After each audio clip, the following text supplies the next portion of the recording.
has it. Somebody call Adele for me, no? Because we are going to need her to sing. Rumor has it. Rumor has it. Rumor has it. We need to talk to Adele tonight. Good night, everybody. We need to talk to Adele. We'll see if we can find Adele's song and play it, no? Rumor has it. Rumor has it.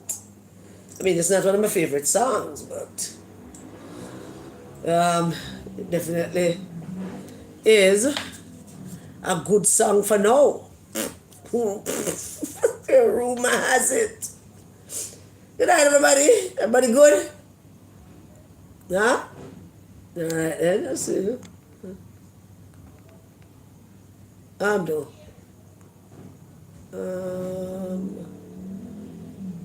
Ooh.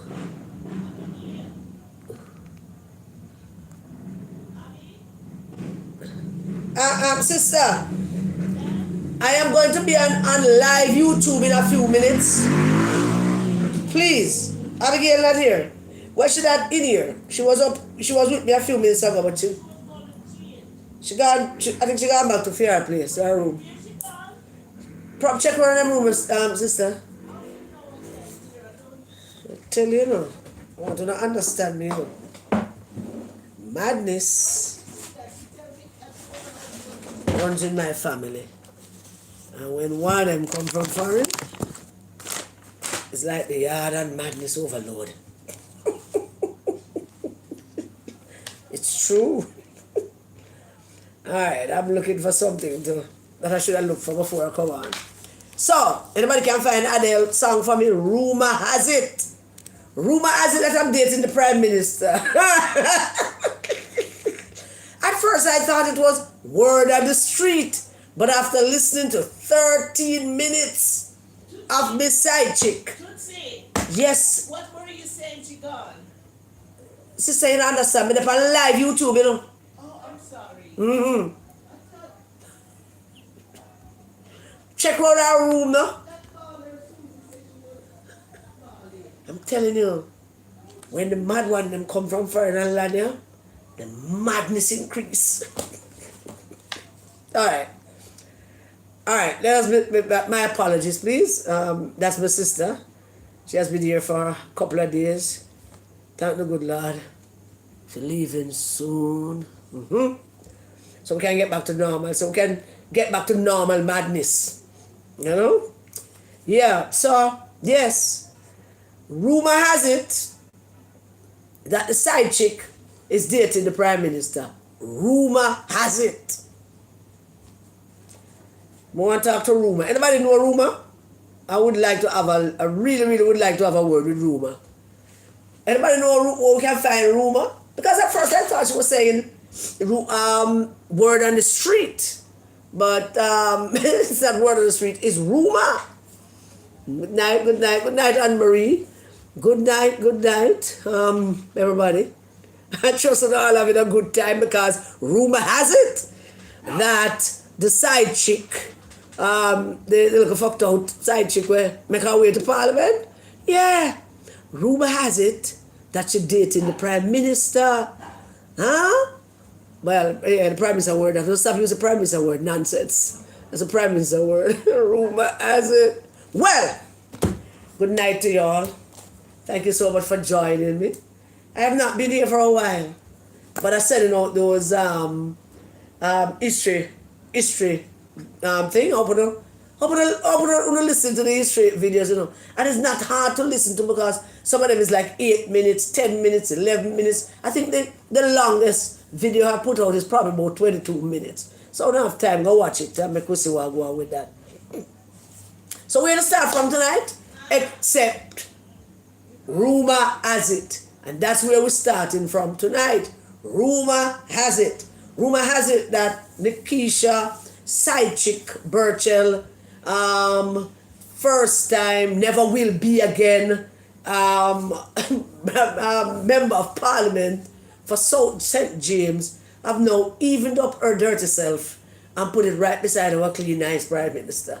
Now what a something by the land of the living, dear Jesus. What a something, dear God. Lord of mercy. What a something, dear Jesus, we beg you, Lord. take the pillar and live with the case, or take the case and give with the pillar. What is this? What is this? And because she went and go say all of that now, where I wanted to start from tonight, I can't start from this again. I have to start with the whore from South St. James. The big whore who go on YouTube channel, go announce to however many people was watching that. Well, the whole Jamaica now, announce, admit, and verify that she's a whore. Imagine that. Imagine that. All this time we call her side chick. And I talk about all the things that she doing and all the places she has been.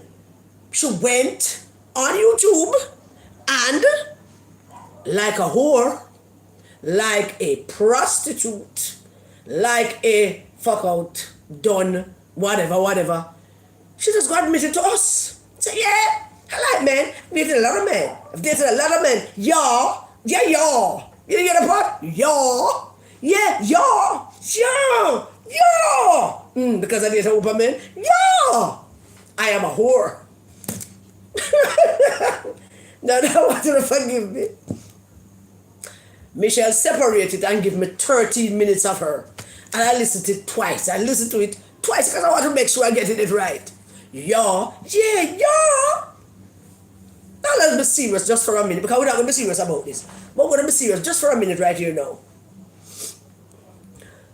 This person, who also said on this podcast that she is a communications practitioner. She said that. I'm a communication practitioner, and as a communication. But as a communication practitioner, she failed to do the simplest of things that is required when you're going into an interview. Being that you are a high profile, high risk, high class whore, and everybody know, you prepare to go. Prepare for any questions about anything. But clearly, this communication practitioner was not prepared for the questions that came at her at all. She was so ill prepared for it. That's what's going on. Now the first thing is this. He's sitting with his feet like this as the interviewer. It's YouTube, but everybody have their own style, and some style might not be proper, some in my mind, but because I still have a word for the British thing in my head, I would think that if you're an interviewer, cross your legs. Definitely don't cross your legs when interviewing someone, and especially a member of Parliament, just to be sure that we know that this is an important person. But he was crossing his leg, and she, the high class whore that she is, was crossing hers. I want to go back and play for the whole time. Yeah. And the Keisha and the lips, my uncle's thing, and I thought she was speaking German for us. I kind of thought it was German she was trying to speak. Was not prepared. Was unprepared. She have in her head, all the things that people say and all the things that come in her, but she had no preparation for it. She was so dishonest and disingenuous on that thing. It's not funny. I would have to spend the whole night unpacking it. It is just, I'm just going to tell you a few things. First thing, I date men. Lots of men. I did a lot of men. I've never taken a partner to my family. I've never introduced a partner to my family. I've never lived with a partner. Basically saying, I'm a whore. Whore don't live with nobody. Whore just live with everybody. Anytime. If I John tonight and Tom tomorrow, next week we'll spend the day with Miss Amanda, and the next week we'll spend the day with Miss Amanda. Yeah, so I'm a whore. I've never taken on my partner my parents, my eventually was a partner, do have a partner. And we have be clear about a number of things, Partner. Because we know that she jump ship sometimes by the man them and try a little thing with girls. Not that girls don't really like her, but she try a little thing sometimes. With my partner, nothing wrong with that. I'm all for everything that is sexual. Do it all if you want to. Try everything once is my motto. I've never taken my partner to my mother, no, and I've never introduced somebody who live with anyone. Yeah. So by saying all of that, the Member of Parliament for the good people of South St. James who went out and cast a vote for a national whore. South St. James, I want to share this with some people from South St. James. How they feel today? How they feel? How we're objectifying women and sexualizing women. And I just wear what I want. If I want to wear my Timberland or my heels or my sneakers. And if I want to have on no drawers. And these things have been coming up. People take them. Because I've had them, since they have been causing me back pain. And they're calling me neck pain. I know women who have very heavy breasts and suffer from some of those things. They do. And from I've known her, she has had big breasts. It's just that them kind of just get bigger, bigger. Yeah. Question. Can the interviewer, even though he is so slack and really about, and the only thing that this serve is that she get to do a lot of but the interviewer, it was never a serious interview. I don't think it was meant to. I think it was designed to dispel some things about her. I want one single person in this country to tell me that after that, if it has dispelled anything that you heard before about her. I want one single person in this country to tell me, I see her in a better light now. After she go and basically on national news and announce that she's a whore. I've never taken a partner to my mother. I've never had a permanent partner that live with a partner. I mean, even me can't own partner me yard. Please. You must be a damn whore if you can't count nobody. Or because all of them is either other people man or other people husband, and you're sleeping your way to something. The biggest question of all, and we'll get back, we're still with her for a little bit. The biggest question of all, she deflect, man. People saying that, the body parts and plastic surgery. He never use up all the words because he never prepared neither. He could have used up things like the fillings in your cheeks and the fillings in your lip. And your mouth always big when you go to school. Big mouth and big lip are two different something. We know big mouth people when we go to school and we know big lip people when we go to school. Come on. We went to school too with a word about people with big mouth and big lip are two different something. And body parts. So, so they said that, how about the plastic surgery? I can't understand why. I don't know why. Why would you talk about plastic surgery?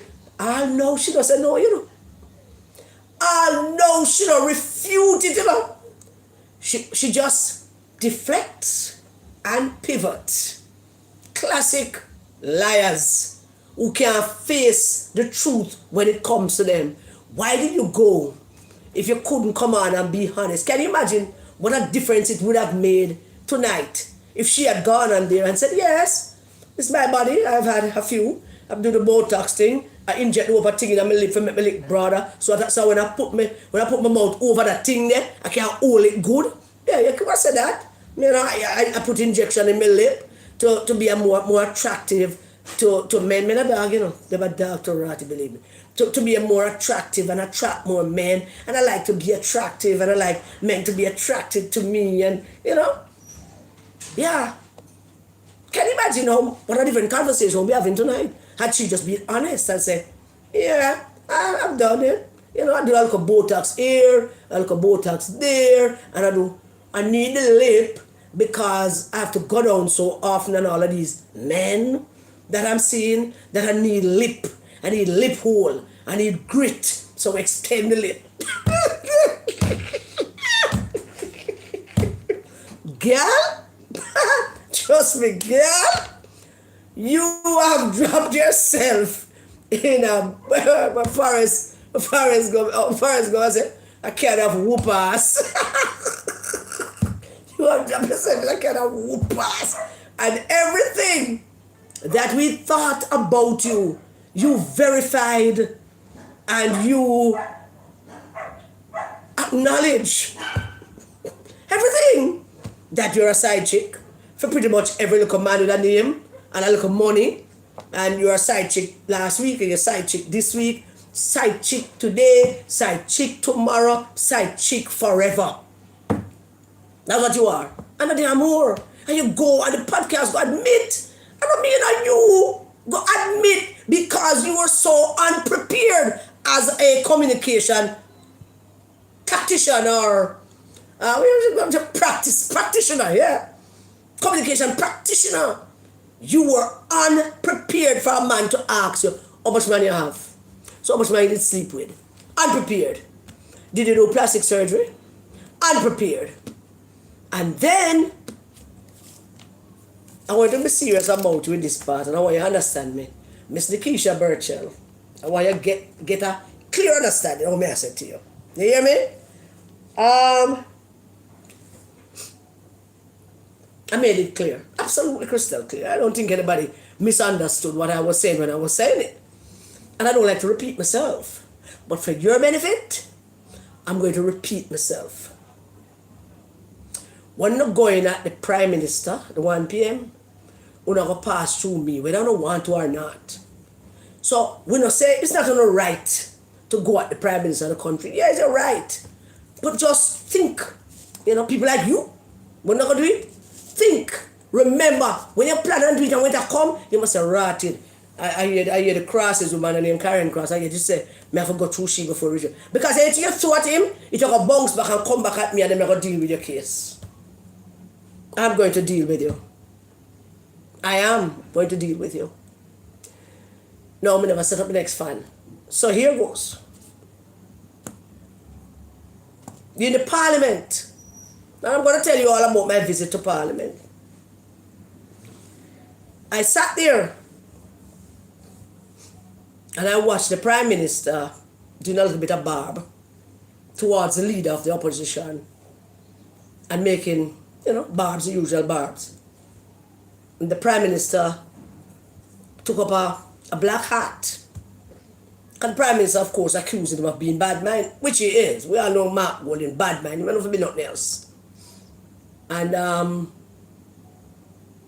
Prime Minister took up the hat. Prime Minister in the bad mind hat. Angela, she still a show off her looking knock nasty teeth them. And I go out with her excitement. She was a Warmington was having it out. So yeah, that was going on. You, Miss International, have whole heap of man whore. You, Miss Nikisha Burchell. The people have said, James, I'm not going to be ashamed of myself when I'm done with this thing. Because I tell you, I she got some of the Prime Minister. I want to understand. And I want the people of South St. James to understand me. I want to share it with all the people who know in South St. James. I don't trouble this girl. As a matter of fact, the women in my life warned me months ago to stop calling her side chick. I might try and ask them why. And them simple said to me, say, Carol, listen, we have been through a lot. All of us as women. Don't call her that. Thank God. When they said it, and I said, okay, I won't. Unless she step in it. And them say, all right. Yes, unless she step in it. Some of them even had high hope for her that she's going to pivot, move away from that aura, that reputation of being a whore and fucking yourself all the way to wherever it is you need to go. And they had hopes that she would move out from that. Some of them even challenged me on it. No, man, she don't better than that, man, because she's educated, and she can mangle herself, but she's going to move out from that man and go build herself a little bit. Her dress is not a problem. Matter of fact, her dress don't bother me actually, how she dress. Don't bother me at all. I mean, however she feel like dressing, how people feel like dressing don't bother me. Don't bother me at all. Parliament, however, is a different issue, so we can talk about that afterwards. So I decided to leave you. But I want the people of South St. James now to know that I don't me trouble you, know. It's not me trouble you. It's you trouble me. Remember that. People of South St. James, as she trouble me. Me tell her, me tell them over there. So if they're going to go after the Prime Minister, it better be on a level of respect and understanding what their role is as members of Parliament and so on and so forth, and him as Prime Minister, and I'm going to go through me. And if them say something that has to go through me, it means that it's not going to end good for them. I mean, that is, it goes without saying. So here she is in Parliament. And I'm sitting in Parliament for the very first time in my life. Go to listen to me, my member of Parliament speak. And here she is. Prime Minister took up the hat, making fun with the hat, going on with the hat. This dirty whore get up. Get to your wife! Get to your wife! Get to your wife! Huh? Get to your wife! Get to your wife! This dirty...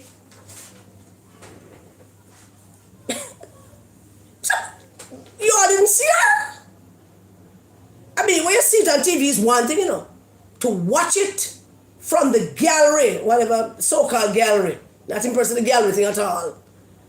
From watch it from there, sir, it's quite something else, you know. Get to your wife! Get to your wife! The Speaker of the House, Mrs. Holness. Mrs. Holness' first title is wife to Andrew Holness. Wife.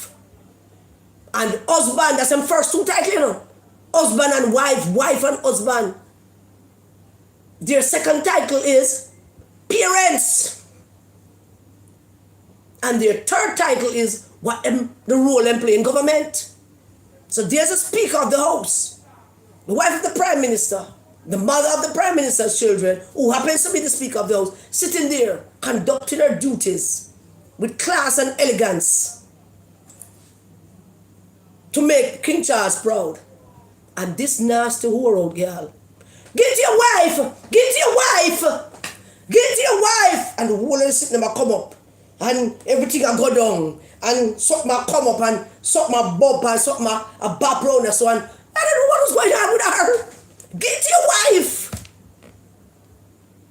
And then she come to this interview.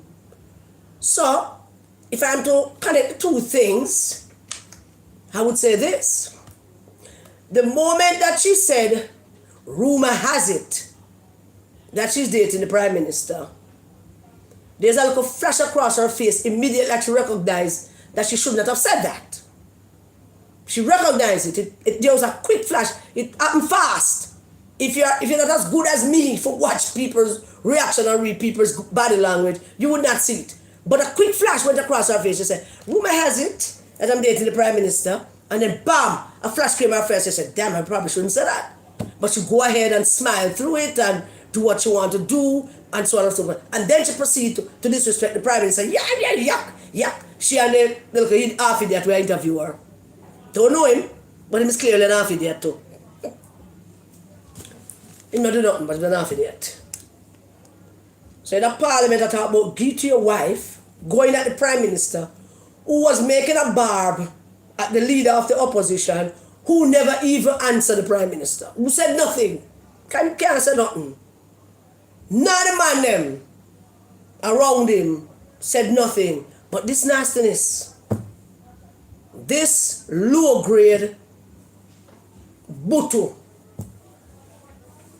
they can give to your wife, and Mrs. Holness not even looking at her. Give to your wife in a such crass, demonic way. Give to your wife. I mean, it was astonishing to me. Because the thing that comes to me is, why? Why would you be doing that? wife thing. Why? There's the Speaker of the House with our gavel, sit down with our gavel and take in the proceedings. Not participating in any of the bantering. And there is you. Couldn't take the little gimmicks that the Prime Minister was doing against a leader because him thin skin and can't manage these things. Him come for throw one, but him can't mind when a throw plan, him can't manage it. And your response behind him, get your wife. I want somebody to get that and cut out the clip there, Michelle, to watch her perform.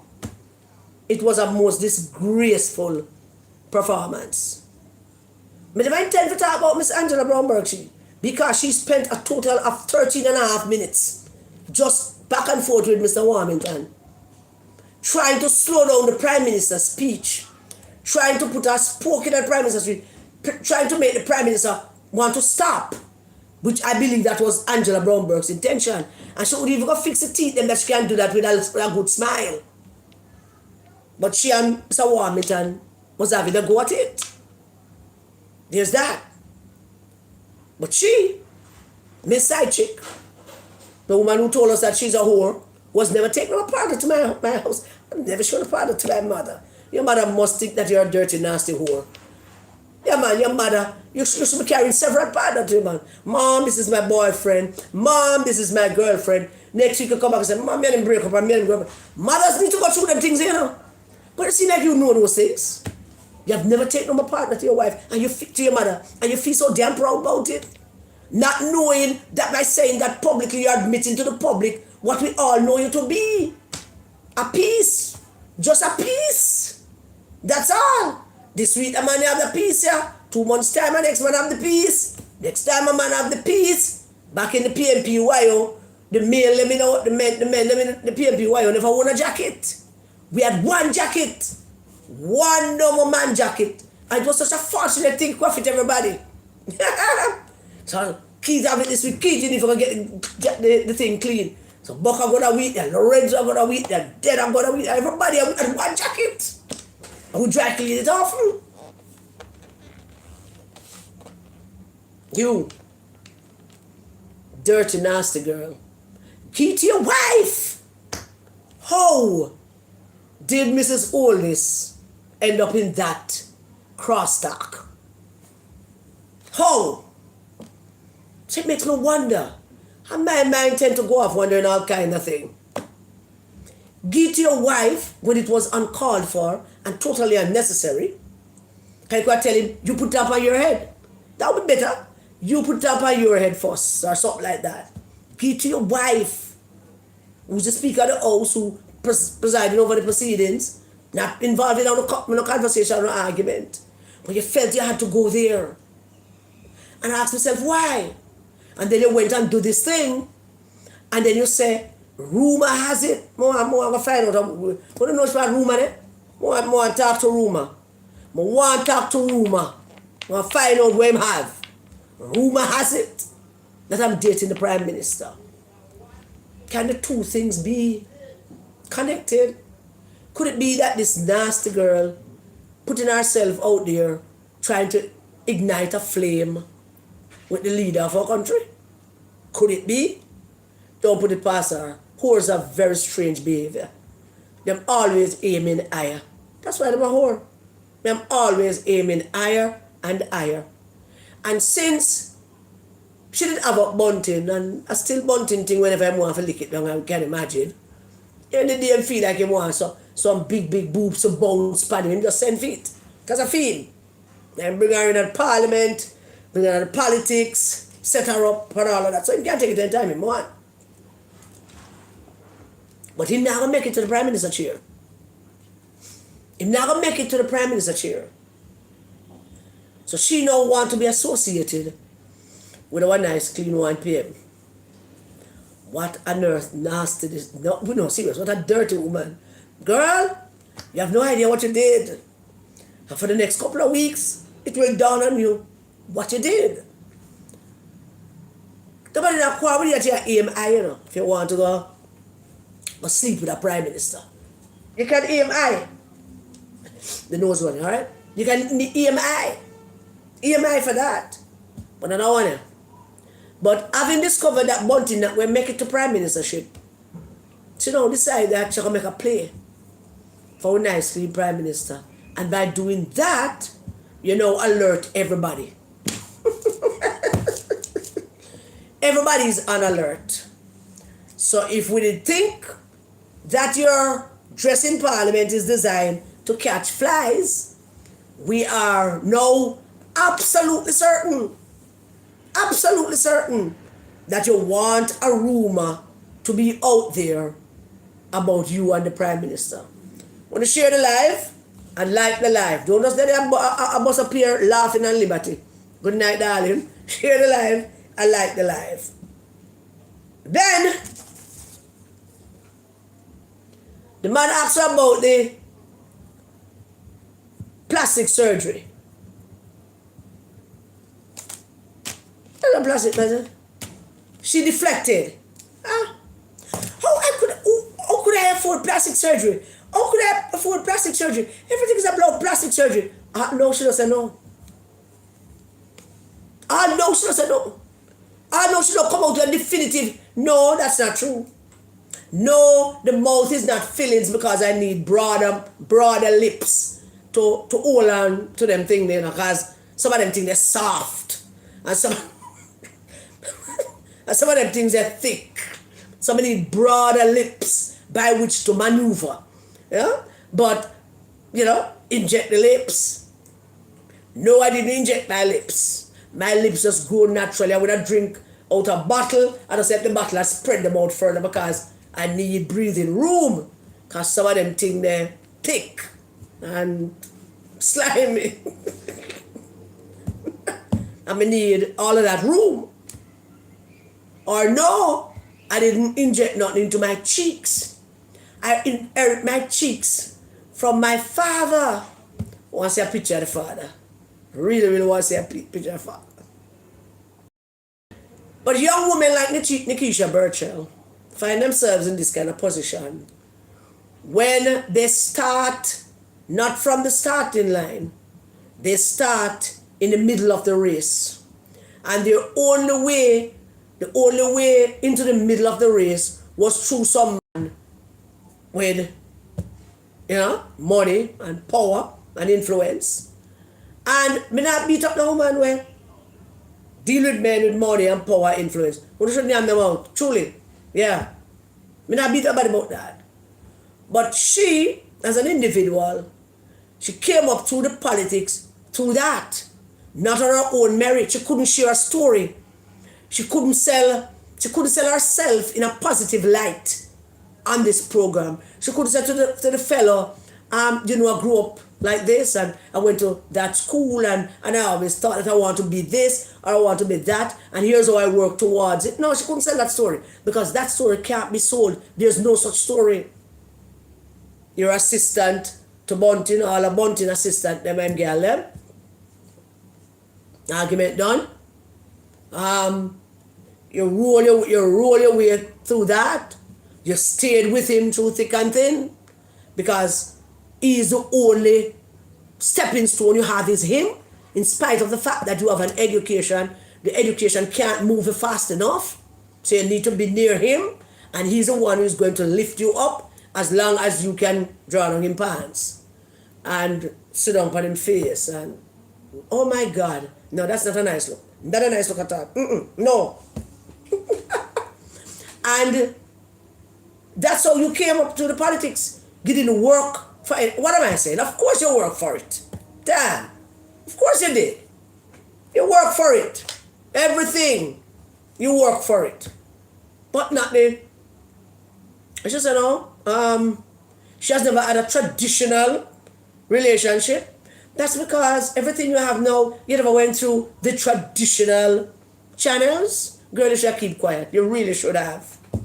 You really should have kept quiet and go talk about yourself and sell a positive light to yourself so that when the young girls are at school in South St. James see this, Them can say, Miss Nikisha, I will see you. I want to be like you, but nobody don't want to be like you.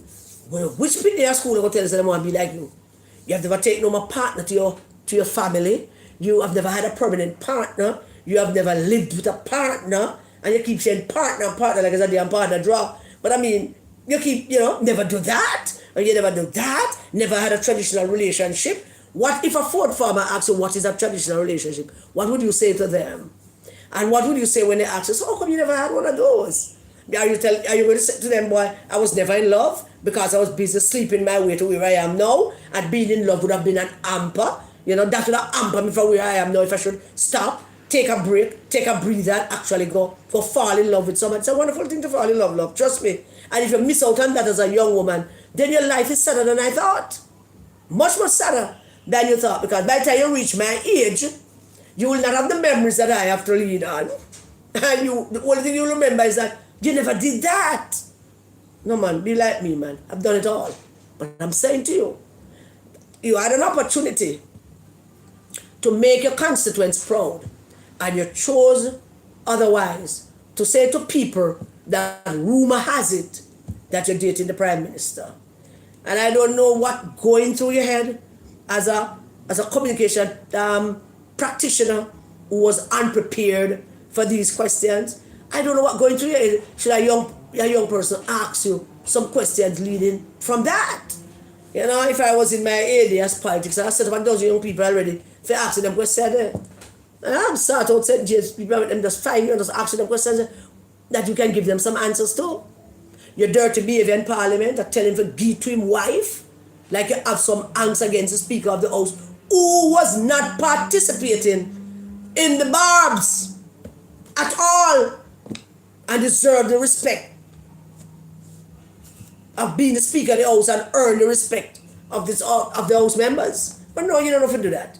You fuck yourself to where you are. You don't owe nobody nothing except the body that help you get there. That's all. Nothing else. You don't owe nobody. But you step on the wrong too. You went on and you go on with all kind of things. And for now, just for tonight, maybe not. I'm going to leave it at that with you. Because you stir up antsness. You open a can of whoop ass, and we're going to whoop your ass just for that. Just for that, we're going to whoop your ass. Right? So, I went to Parliament. And imagine that. I went to Parliament.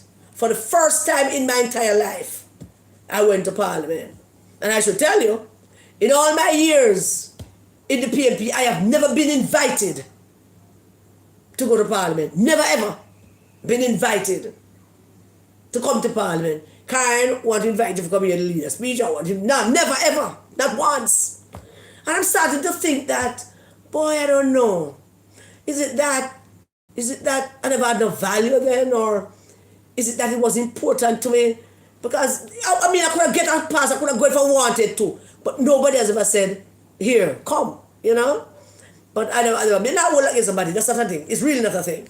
I'm just saying it because I thought about it. All right? Now, when I'm going to Parliament, and Mr. Bobby Montague, chairman of the party and minister in charge of land, said to me, come to Parliament 1 o'clock and let me hear you have lunch, man. Of course. I arrived at Parliament, and me and Mr. Montague went into the lunchroom, and we had lunch. It was a nice lunch. I had salmon and mashed potatoes and vegetables. The vegetables were a little overdone, and the mashed potato not creamy enough. I'm not criticizing. It was wonderful. The taste good.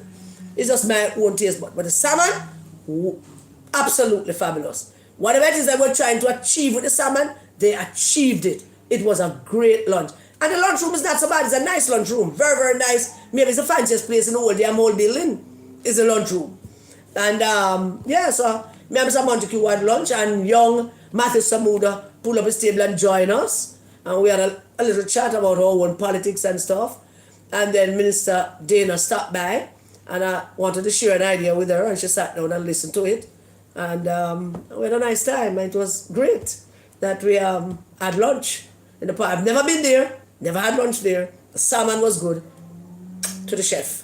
The vegetable and the mashed potato a little bit off, but it was nice. Nice anyway. I want to thank Chairman Montague for the invite. Thank you, sir. You're the first person to ever invite me to lunch at Parliament, and that was wonderful. It's an experience. But unlike some come up coolly, me not have to take picture and do video of anything or anywhere I go to. Don't have to. I don't need that validation, and I don't need to be popular. I just, went to Parliament and had lunch with Mr. Montague and young Samuda, and Miss Dana stopped by, and then we went to the gallery. In the gallery, I meet up with my friend Wetty. We're mourning the death of Karen. And those of you who watch the video at my house on January 2nd. January 2nd was my mother's birthday. January 2nd. My mother born January 2nd, me born the 18th. My niece born the 7th. My other niece born the 27th. So 4 January people. And on my mother's birthday, so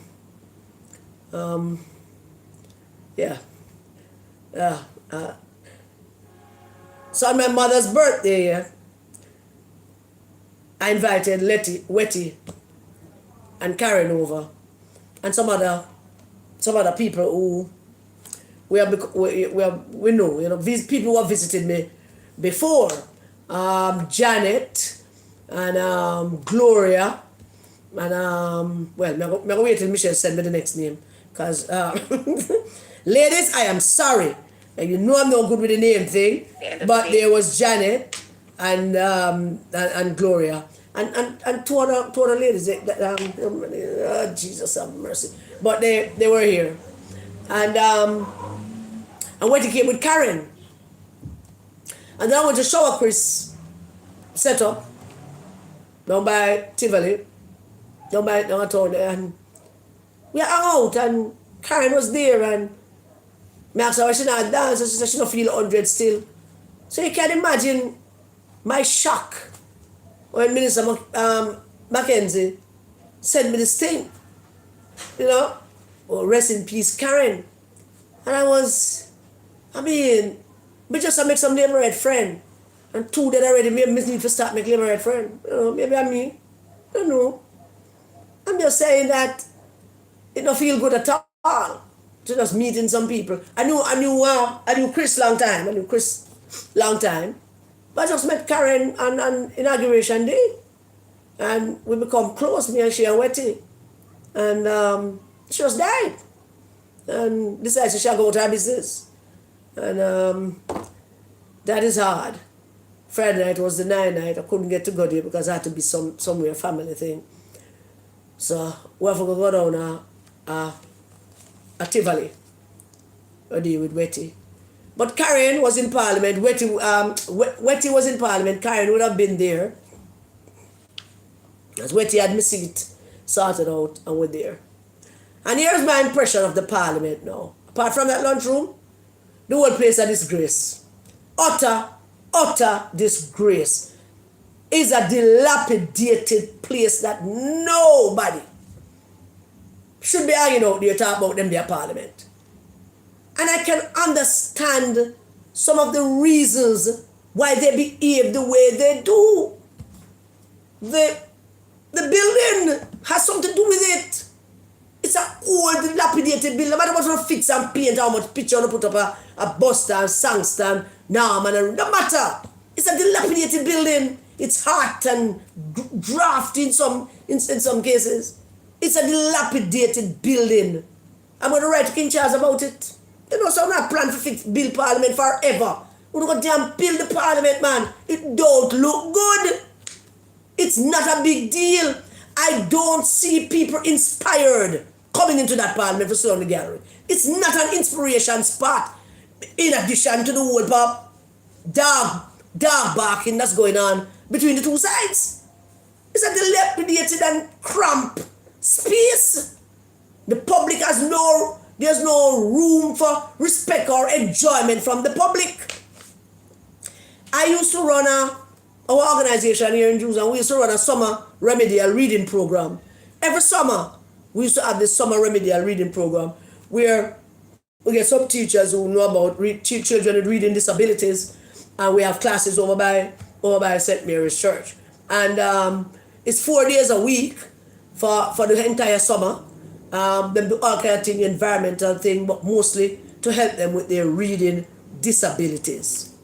Now that program stopped run because since Christopher, we used to get funding from Ministry of Health because reading disabilities are mental health issue and stuff like that. Then Christopher Tufton became Minister of Health, and when we asked for the funding, him have somebody call me and offer a cake. I'm gonna tell them no thank you. Tell them no thank you. We have our own cake, our cook.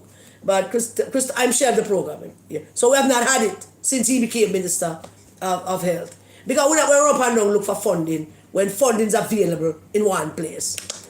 But in that reading program, there were days where the children would take the children in places. Not just out of Port Royal, go look at Giddy House and the ship them where that was there and the rocket and all the other something them. No. We went to Heroes Park and make them sit down and rehearse with things about that particular hero that them sitting with. Want them to experience what those men and women and one woman was about. And on the last Friday of each summer camp, we take them on a trip. The Thursday before the Friday, we carry them to Parliament. We usually ride to Parliament early, and Parliament, and we work out the date, and the children go, and people are there to help them. I have pictures with picnics sit down at the speaker's chair. I have children sitting on the opposition side, and people sitting down on the government side. I have a lot of pictures. We have a lot of pictures of our children. They have been to Parliament many times. It's part of the curriculum, and what we used to work out with the clerk at the Parliament is that give them new experiences when them come. I never ever went. It's the teachers them that we hire for the summer. It's them and them went. They also pay courtesy call on the ministers of education. They did when Mr. Oldest was minister. They did, and they did with Ronnie Thwaite, and I think with Maxine Henry Wilson too. Yeah. So it was a big thing. But Mr. Tufton, I think that is a big thing. So I'm not gonna give it money for it. So we don't better keep it a more. But the reason I'm telling you about it is that the kids them go to Parliament. Now I am looking at the Parliament building, the inside of the Parliament, and I'm looking how cramped it is. The seats are not enough to seat the lawmakers. The various little chair all over the place with 3 chairs just for the Senate and 2 just for the civil servant, the head civil servant. I mean, it just looks ridiculous. It's absolutely ridiculous, ladies and gentlemen. I mean, no disrespect to you all, but the Parliament is a disgrace. And that contributes to the angst. It does. It contributes to the angst. It's not comfortable. It's not a place where people have genuine desire to debate and to disagree and to agree and to run barbs at each other. The British does it too. The British are not as crass as we are. Them loud, but you hear nobody talk about nobody's wife. And you don't hear that. You hear nobody tell the speaker, well, give it to your wife. You hear the things that them go on with. Nobody go on that. And no school in this country, absolutely none, should take the pit about and carry them to Parliament. Don't do it. There's nothing there to aspire to. It look drab. It's not an inspirational or aspirational place. It's chaka. Totally chaka. I can't get over it. I really can't get over it. And that's one of the things that really grabs me. I'm saying, what the hell? Now when me get invited to go Parliament, I meet up on the road. I run down my head and say, what, do I have any Parliament clothes? Yeah, me have upper dress pants, yes, and we have a whole white shirt and so. But Parliament will require kind of a jacket thing. I'm saying, rather me not a jacket. I must about 20 or 25 years so I don't own a jacket. I used to have a plenty of them, but I mean, I don't own a jacket. I send a text message to the people them in the yard, the young women them, the fashionistas them. I made them go want a jacket for Parliament. When I come home, I see about 5 jackets in the couch. I come upstairs, I'm going to stop trying until I settle on one. So it's a borrowed jacket. I go borrow a jacket for a parliament. I was disappointed in parliament. Totally disappointed. I never thought it was such a... It grates on your... It grates on your whole being of being proud and... You know, I borrow a jacket. It's annoying. It was hot. I'm a borrow a jacket. And I did not enjoy myself apart from lunch. With Bobby Montague and young Sabuda.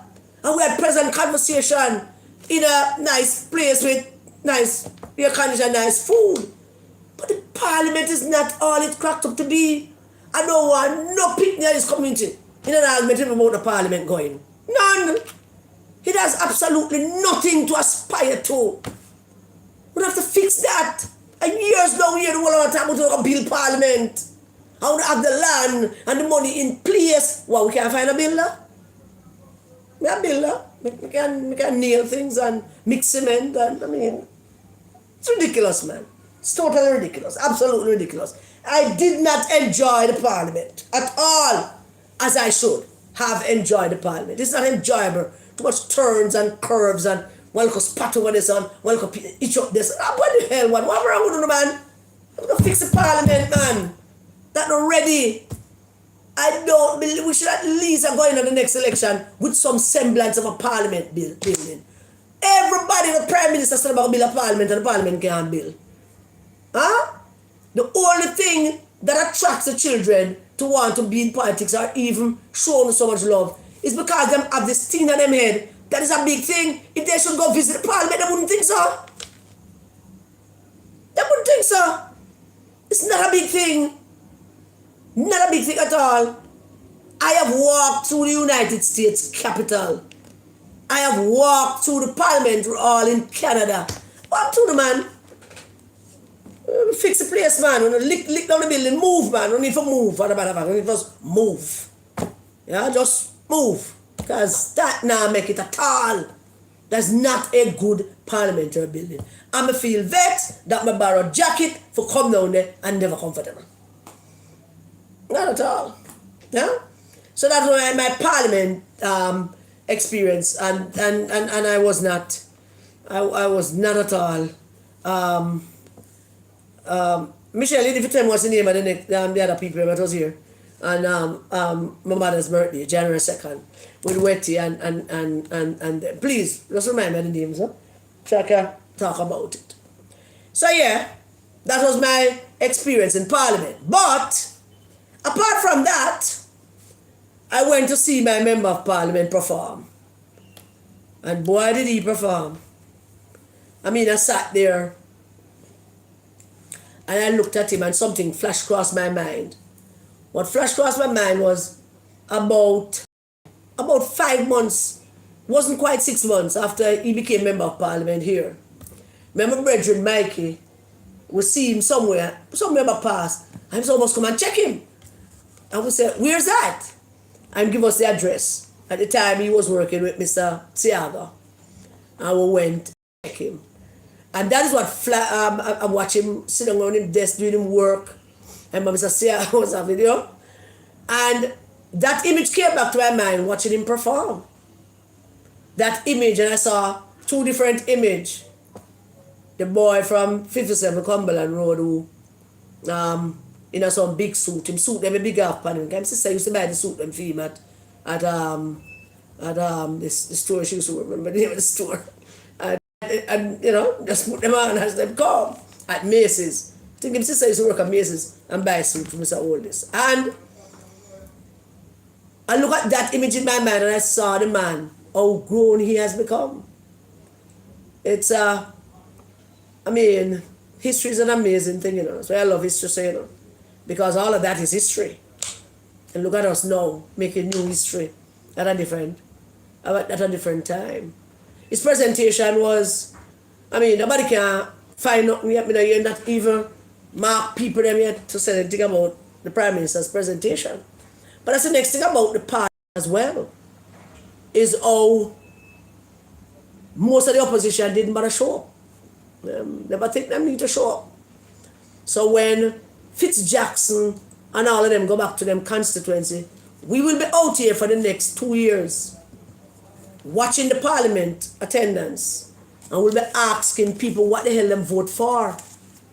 Because the member of parliament not present in the parliament, but as soon as something come up, he might give a statement, but he never did it.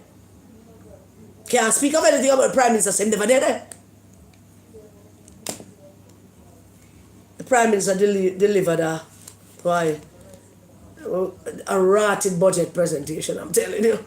It was indeed. And the diplomatic corps that was present, I was watching them from my side eye. And there wasn't a face that suggests that they were disappointed. Everybody was not disappointed. The women were impressed. The two women, they were impressed. They were joking and them one another and impressed. So, yeah. And then the Prime Minister announced we're going to film constituency and give a shout out to Jewsland. And the Jewsland people, them just stop with an argument with me. Boy, Miss Cross, the big man, say, I hope of things him have planned for you, know. I say, yeah, man. So him tell me more things planned for you. Yeah, man. But guess what? Have them said that? Nobody don't want to talk about hope of things them have planned for you. Everybody start talking about, yeah, man, and big up Jewsland, man. Him shout out Jewsland, call with him, you know. Man and man, and Pitney. The Pitney, when they go to shop, a group of children that take set upon me and think that I hold them something. And when them come, we must have conversation with them and them must give them ice cream. That crew. Tell about them, yes, man. That crew? Jesus have mercy, man. Miss Tutsi, we hear say the Prime Minister in call Jewsland. And what we do? We don't do nothing. Oh, so something I'm going to do? Say I come look for no. I can look for all out no. And do all kind of thing. So, but that crew, them will come with a conversation because them think them need to have a conversation before them ask for the ice cream. You see them a criminal? Do you know them? My people them, my little people them. So yeah, the Prime Minister presentation was nothing short of absolutely brilliant presentation by the Prime Minister. On the share in the live? On the put in the live? Anna? Now while the Prime Minister was making his presentation, the leader of the opposition was constantly down in his phone like it has answers. Now move. It has answers. Now move. Every now and then you see the smirk.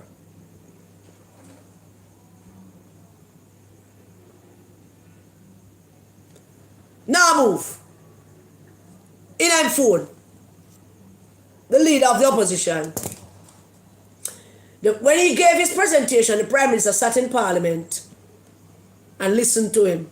Every now and then, you know, the barbs go on to him. The Prime Minister sat there and listened to him. Every time. Every time the Prime Minister not on him phone or scroll. I look like him, I look for answers on him phone. I listen to him. But every time this man sits in our Parliament and does these things, it really gripe me. May I tell you now? It truly gripe me in the worst kind of way. Because I know from the bottom of my heart that he has absolutely no regard for our Parliament, our Prime Minister, and our processes because he not lead it. Zero regard him have. None at all. But what is going on? He can't even get his members them to come to Parliament. Everybody said them not come. Can I want you the Prime Minister say after people in the constituency elected these people. Ladies and gentlemen, it's a brand new day, you know. You not gonna get to with that, you know. Me telling you say it's a brand new damn day. You just don't know it yet, so you not gonna get to with it. We're not go Parliament and engaging and then go back to people and tell people say they must vote up the all this because you know go link thing. You not get to with it. You not going to get to with it. And we sharpen out you know. So we're down already. So me tell you not get to with it. All you know. All who want Fitzjackson him. We come talk about him, I believe Cuba more than him believe the Prime Minister of the country. Fitzjackson with no long time say you're a treacherous rat who don't have no regard for your country. We know that. We don't say it's not nothing to do with politics when we throw them argument there. Them argument because we're not treacherous and patriotic rats. We don't owe nobody nothing. And then people just continue to elect to know. I say, where elect Fitz? Fitz a our guy. Yeah, me a PMP. Yeah. Me a diehard. A Fitz me a go vote for. For what? Me no business. A Fitz me a vote for. Keep them dumb and keep you in office. But I'm telling you, it is a brand new day. And I want them to believe me when I tell them it's a brand new day. Things not going to go as you think it's going to go. It's going to be a brand new day. So yeah, there was that. And when them show up in Parliament, everybody catching one side and, well, the government, to be honest, the government side them behave badly. Although Mr. Chang was on his phone, I would want to say that I could cut Mr. Chang some slack being on the phone because him is the Minister of National Security. Well, if Mr. Trump may try to reach him or something, ask him if can lend him to a helicopter or lend him some of our guys. Forgot about the Strait of Hormuz. I don't know. But being while we are going to the world and the Prime Minister speak, Mr. Chang being the Deputy Prime Minister and the Minister of National Security, I could cut him some slack to having his phone and being on it most of the time. But the rest of them, Zuleka Jess, Daz, the thief in one was sent me her name, Newell, everybody was having a love relationship with them phone. And when they go out to the constituency, and the constituency asks them about something, them tell some lie on the Prime Minister, or tell some lie on the government, because they weren't really listening to nothing. Like, and I'm specifically calling out Jess. I'm specifically calling out Jess. And it was my intention to call out Jess. If somebody text me and say, see that woman there? That woman named Jess? She. You saw she sit on her phone and not listen to nothing. Miss Karen, one day I buck up the woman and I tell the woman something. And the woman tell me say nothing no go so. And then she asks me, which part me hear that? And I tell her, say, the Prime Minister, no. Miss Favour says so in the Parliament. And she said she never hear that. And the woman said, no, me know why she never hear nothing. She in her phone. So she not hearing a thing. That's what the woman called me and tell me. Them not hearing nothing. What they want to do is prepare themselves to go outside, go make up fuss about things that they never heard about because they weren't listening. The Prime Minister showed Mark Golding just as a whole heap of respect and acknowledgement of his position as leader of the opposition. The Prime Minister has a duty and responsibility to do that. We might not like it, but he is indeed, Mark Golding, King Charles, opposition leader. So, the Prime Minister have to behave accordingly where he's concerned. But the Prime Minister knows him not to trust him. Prime Minister knows that, but then if you tell the Prime Minister, say, him can't trust this guy. Don't have the discussion with him that you're not prepared to come in public. Don't do no secret meeting with him. None of them things that this guy can't be trusted. Him not country interest at heart. The country is not his first priority. His first priority is how him look. And how you look. And in that respect, him want to look good and want you look bad. So the Prime Minister and them people must know that them can't trust this guy. Him is a treacherous rat. Can't trust him. But treat him with the level of respect that the office demands. If he does not reciprocate, whatever the word is, I must not say those words, I have difficulty with them. But if he does not return the love, then leave him alone. Just leave him alone and do what you need to do and let him do what he need to do. Because as the PM said, he talks a lot and most time is nonsense. Not most time PM, every time we out of source of nonsense come out of it. But that is what happened at the Parliament. Now, during the budget before the elections was a very hot budget. The barbs, the back and forth, the whole thing. Now in my mind, those things are accepted because we're going into an election. We're not an election anymore. The only person that's still in an election mode is Mark Golding. He was the only one who is now still campaigning. He was the only one who don't know the campaign done because in his mind, he is still the next Prime Minister of Jamaica. I'm have to stay right there, so. Him can't come out there, so. Because if him come out there, so, him will come out the road, come dig out him bottom, and pick out him nose, and dig out his side of him mouth. Him have to stay right there, so. When think him going to be the next Prime Minister of Jamaica. So, nobody can move him from there, so. So, I'm the only one. The only one who knows that. But I'm saying to the parliamentarians, both on both sides, Mr. Warmington, we love your spirit. And many people tell me, say, me and you, it's kind of alike. But here's the thing now with me and you know, Mr. Warmington, I would never go into King Charles Parliament and disrespect anybody. Not at all. Not even Mark Golding or Leighton Epstein, if I had seen them. No disrespect. Not in the King's Parliament. I do have that level of reverence and respect to the Parliament. The King's Parliament. I'm not a parliamentarian. I didn't even want to be a parliamentarian. After that visit to us, I never want to be a parliamentarian. Coming down to that riff-raff place. It doesn't inspire me. But Mr. Warmington, you were giving Angela a warm time. And she was trying to fight back. Albeit very wobbly. And no, make no sense, really. But I like the fact that the Prime Minister was speaking. Everybody should take them cue from him. Whenever him stop to do a job or a jive or a little bit of bar, that everybody chime in. But they don't constantly go at it while he's speaking. It don't look good. What wrong with you? It don't look good. It look good in the British Parliament because they must speak English. And them sit beside them one another, very close, them down on the desk. Them sit down very close beside each other. Them not disrespect nobody. But them are throw barbs at the Prime Minister mostly, or whoever the speaker is. Whoever stand up and speak in the Parliament, that's the barbs. Oh, you're a lodge, go ahead. You're a git, get out of here. That kind of thing.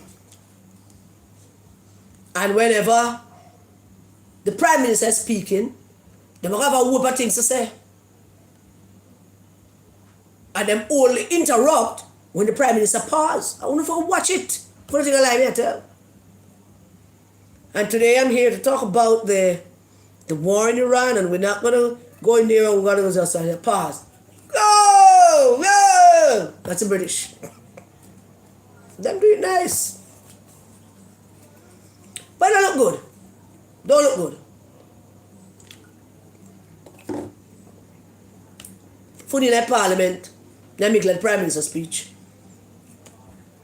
A back and forth. So Warmington do it with Angela. James Roberts him chime in too. And listen to me, gentlemen and ladies. We have to find a way to cut down this kind of disrespect, you know. We have to. We have a culture in the Parliament. And that culture used to be great when we had people like Danny Buck and KD, who was very fierce too, but still recognize the parameters of where that needs to stop, and have respect for the process and the Parliament, and Roger and them people there, and everybody a friend, everybody across the aisle is friend. There is no friends here across the aisle. Maybe Philip Paul is the only one who have friends on the JLP side. Nobody else has a friend. Nobody else. Man can say, yeah, man, I'm a friend, man. But he's not a friends. Philip Paul have a very good relationship with many people across the JLP side. Very, very good relationship, including the Prime Minister. Una ill-mannered. I want to have no business being no Parliament. So I want to know the manners. I want to know how to behave. That's no problem. You have a little sniffer. The rain, the weather is very unpredictable. Breeze, and you start in the yard and where you do your stuff, you see, and just feel like somebody spray a hose by you, where it's really some little showers of rain, and just shock you, and you don't know what's going on with that, but it happens, and stuff. So yeah, we need a new Parliament building, and the parliamentarians are not inspiring anybody, and nobody not behaving according to how them could behave, except for the Speaker of the House, and that is so sad. It is so very, very sad. And so, after I met me go borrow a jacket and come to Parliament, I enjoyed lunch with someone in Cuba, but I was not impressed with the Parliament. So therefore, I know, and I don't have to wait, I will not be going back to Parliament. Unless somebody invite me to come meet with them and have lunch. Not going back down there. Not going back down there. I might. Yes, I will go back. I'm Mr. Oldest fifth term. Yeah, as soon as I'm Oldest within fifth term, that budget presentation, you know, I might go back for that one. Yeah, so I might. But that is that. Now, we're going on. So those are the two big things that we're talking about. Now, the Prime Minister was using these words in his presentation. Every now and then he look around and say, man a man, woman a woman.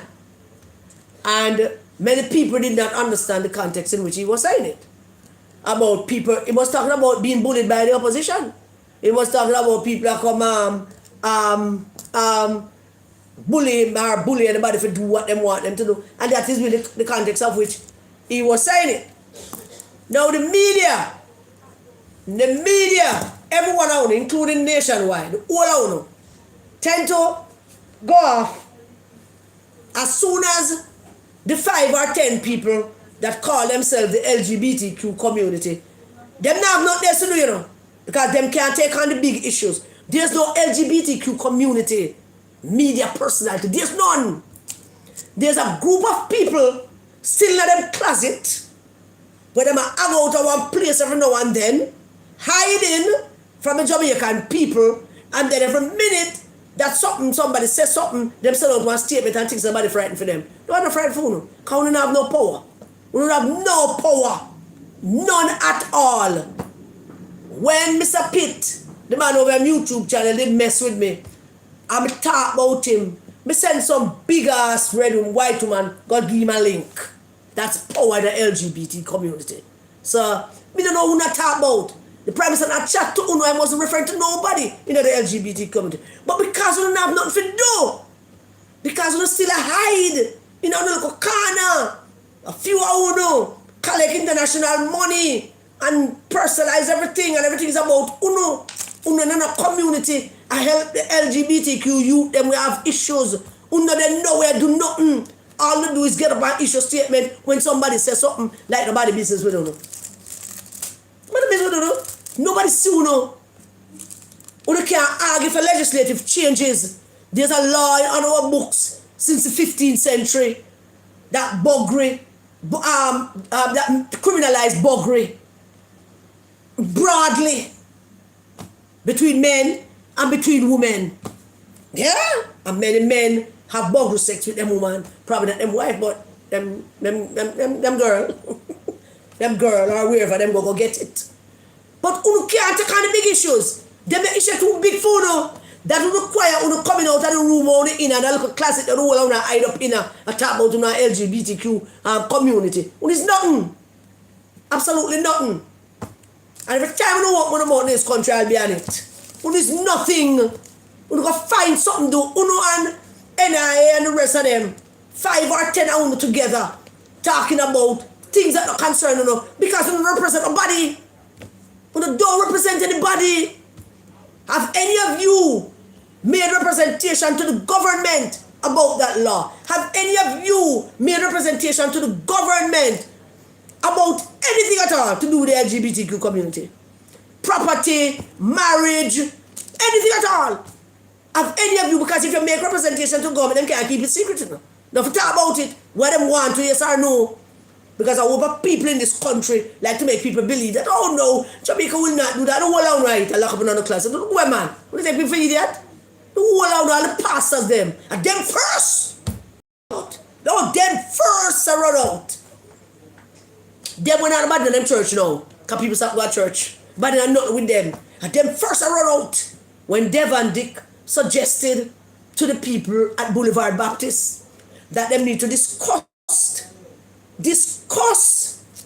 the matter of encouraging gay people in the church. Everybody lose their mind. I wonder why. Because one of them have a visa, one of them got foreign, one of them got foreign, I for hug it up.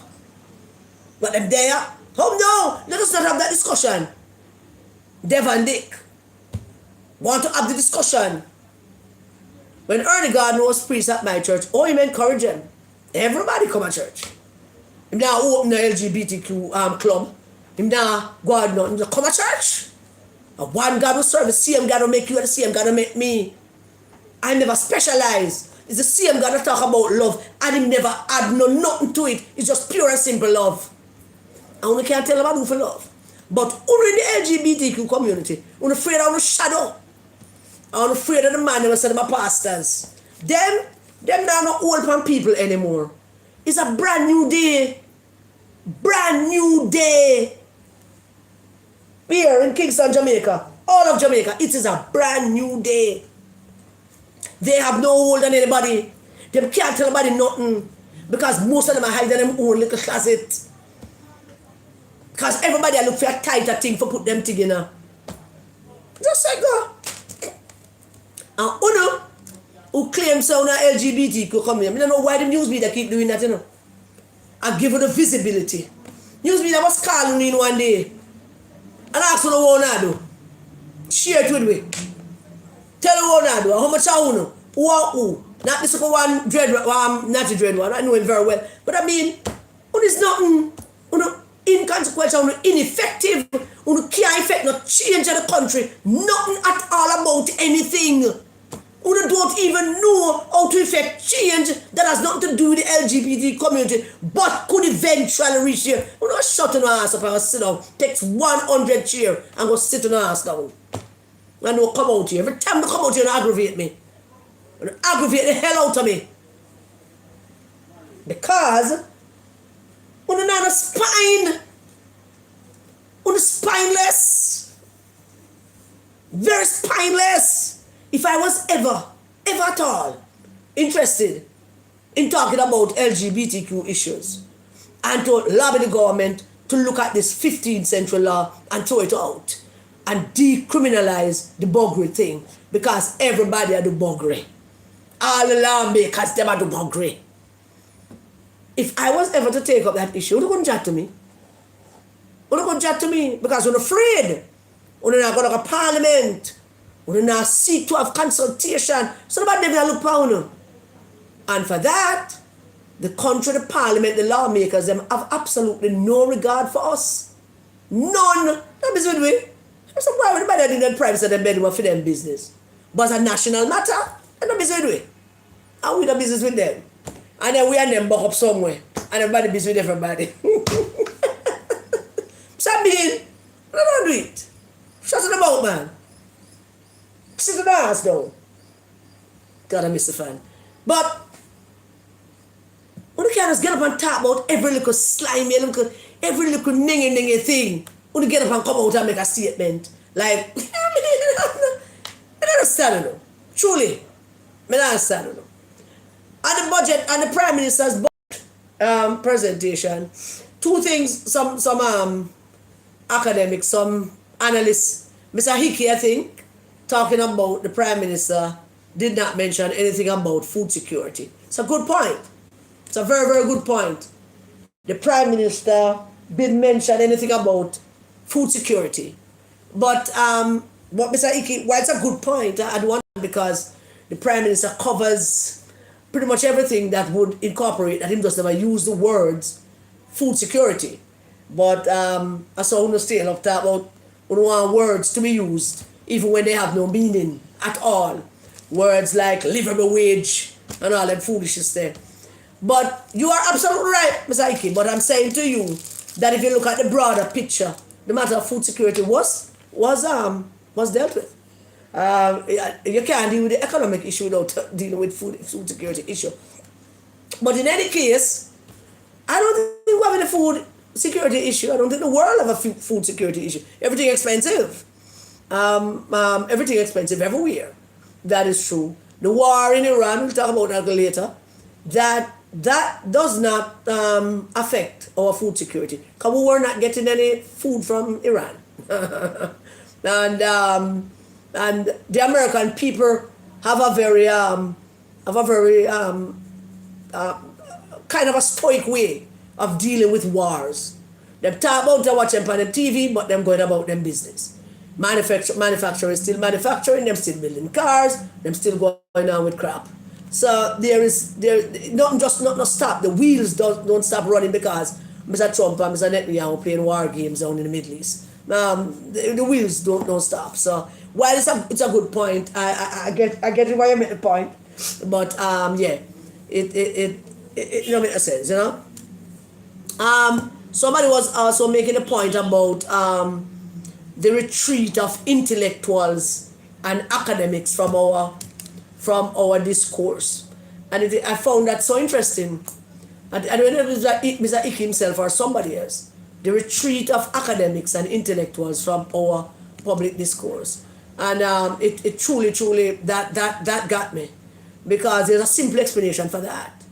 That is because the intellectuals and the academics don't know how to talk to us. That's all it is. They have not retreated because there's not an intellectual or academic argument to be made. They know now that they can't talk down to us, so they have not learned to adapt how to talk with us instead of talking down to us. There was a time when the intellectuals and the academics, them just come up, stand on the podium and talk down to we. Them can't do it again. And Einstein did say that the species that will survive is the species that learn to adapt. And they have not learned to adapt. So somebody going to disappear, and it looks like it's them. The intellectuals and the academics. They look like them going to disappear because they have not yet figured out a way how to not talk down to us. Can we not listen to them when they talk down to us? They have to learn to talk with us. Communicate with us. Discussions. Don't try talking down. A man will look at you and say, we are chat to go, okay, woman, well, we are chat to. You are chat to man like it takes a banana sense. That's the problem with the intellectuals and the academics. They don't learn yet. And I don't know if they're willing to adapt. And maybe they're not, because they, as you say, they have retreated. They have retreated, so they don't know how to talk to us. Are we supposed to be worried about that? I don't know. Are we? I don't know. I think we're better off without intellectuals and academics. I think that the academics will just teach them classes and guard them yard. And the intellectuals, them can sit up in the environment with them other assholes, intellectuals, and chat shit. That have nothing to do with we. But unless you learn to talk to us and with us, them we're going deeper and deeper into retreat. Sooner or later, we're irrelevant in the scheme of things. And I don't want to talk to you about nothing, because, you know, that is the way thing is. That is that. For that. All right, everybody still with me? All right, how many people on this live watching the history videos? You tell me how many. Just take a pause and do that. Because we're going into other things now. If you can't stay with me, I understand that. But, you know, prefer you stay. You know. Want to like up the live and share the live. We have a few more things we want to get through. I'm going to stop tonight until we get through all of them. And I'm comfortable getting through all of them. So if a 5 of you ever stay with me, then 5 of you stay with me. Did you all know that Mr. Ronif Lawrence have departed the IC? Mr. Ronif Lawrence, the very good friend of the late Epstein, the same one that got the job after Greg Christie fired Mrs.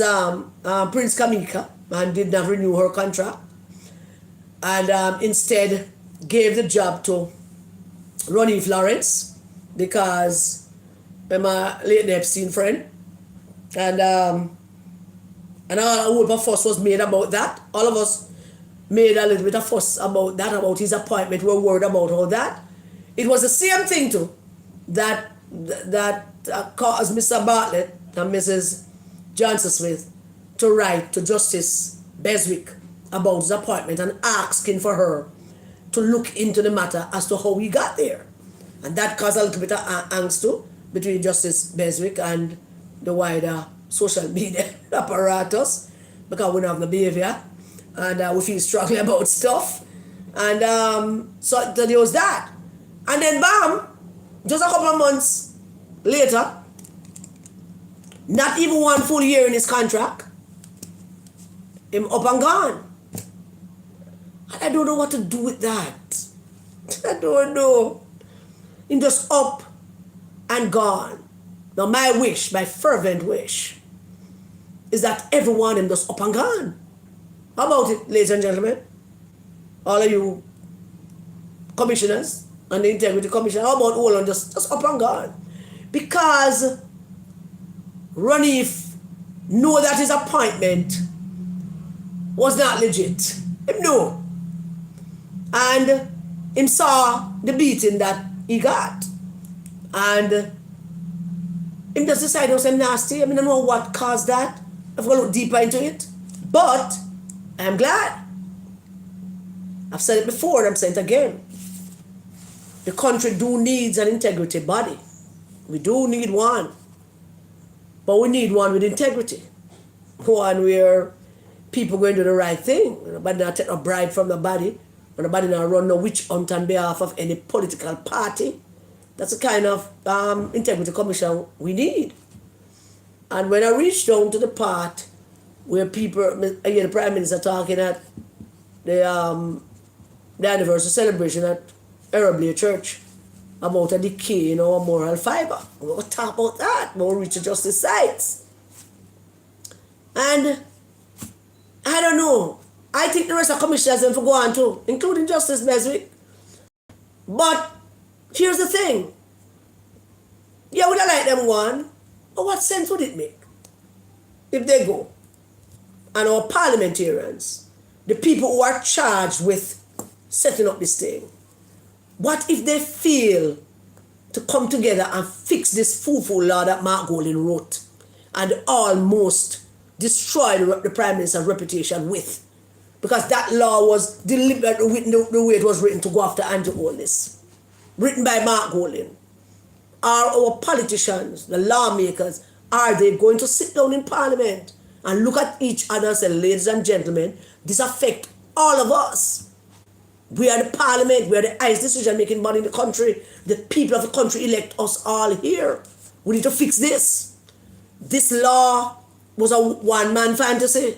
Because I don't believe Mark ever have a sex dream yet. Somebody ever say it's a wet dream. Because I don't think he ever had one except a piece of himself. But I mean, it's a fantasy to write this law to go after the Prime Minister. And we need to take it up. We need to take it up and stop go around it like it's not a real issue that need to be dealt with. I mean, it needs to be dealt with. You cannot have a body charged with integrity of our public servants. That every time a public servant decides him now file one piece of paper or two, you put out something about council so and so is charged with this, and have them children and them families seeing that. You can't have that. You can't have that. The law itself is too invasive. Way too invasive. Going to people's life, people down to privacy. Listen, man, we don't need to take it up. Both sides. I know the risers them are going to stay with Mark Golding on it. But the government must take it up. Don't be afraid to take it up. It can't continue the way it is.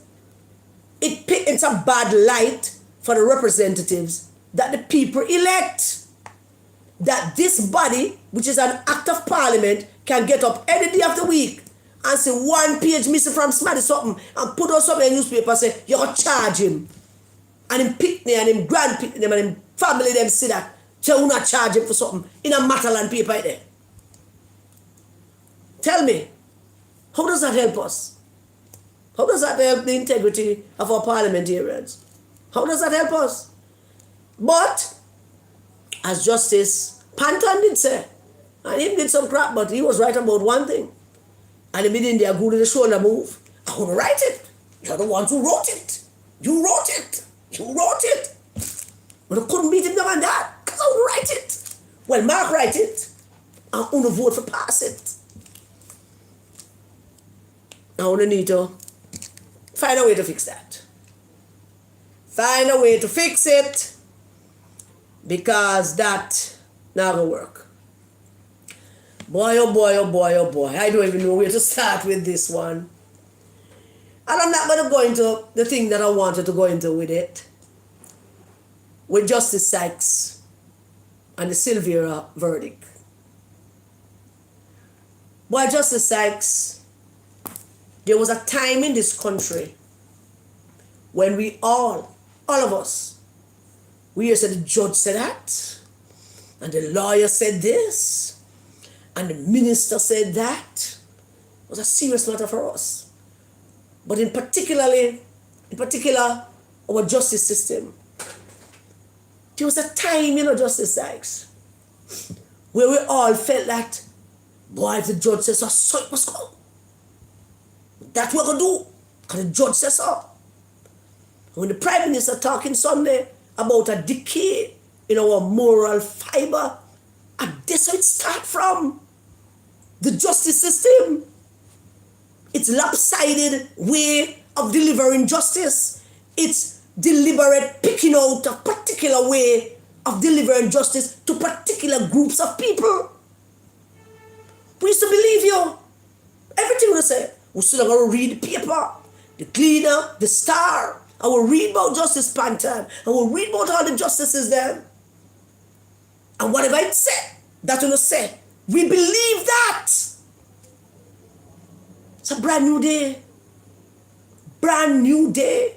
We don't believe it, because we now know that whatever interest you were all working towards, it wasn't ours. Ever.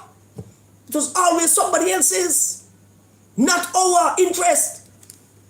So the decay in our moral fiber don't start with our picking them smoking ganja down for the football field and not going to class.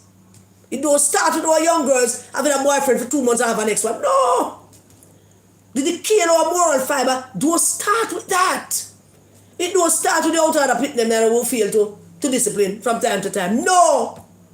The decay in our moral fiber starts with the justice system, particularly the criminal justice system, and how we think about it, how we believe it operates.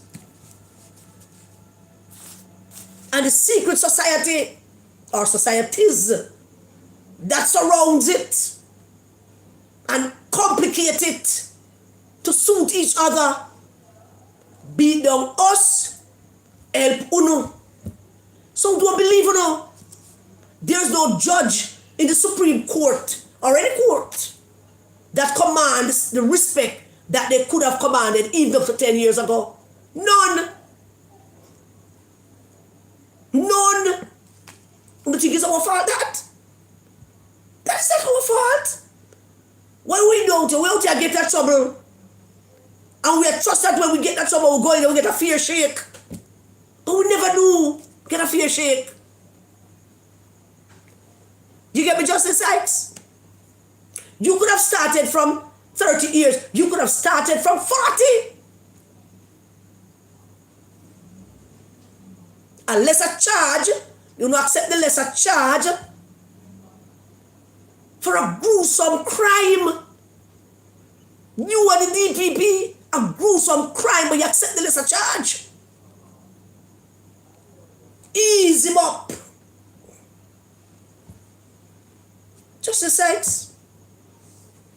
It's trust. It's trust in the justice system that is eroding the moral fiber of this country. Trust. And I mean the overall justice system. Do you know that the relationship between the police and communities are better now? Probably better than it ever was. Do you know that? I driving past in the rain and see a police car stop the entire traffic, go across the road, get the kids them, lift up the little one because the other one them want to go across, but she not go across because she don't want to step in the water. So just lift her up, carry everybody across the water, make sure everybody know where they go. Our relationship with police is better now. And years that I work pan, the police realize that they need the community realize we need the police. I will build good relationship with them. The justice system is lagging behind in that relationship. Because you could have started from the ultimate and come down and make him end up getting 125 years without parole. When George W. Bush was running for president, in one of his interviews, I remember as the AP and one of them asked him, he went to Yale, and in Yale there are a whole bunch of secret societies, in particular Skulls and Bones. Mr. President, are you a member of any society? And he said, yeah, I'm a Skulls and Bones man. Real Skulls and Bones, and him talk upon one. Pretty much every president since then, including H. Walker and Father, have always declared what kind of secret society they are members of. Our judges need to start declaring what secret societies that you are a member of or head of.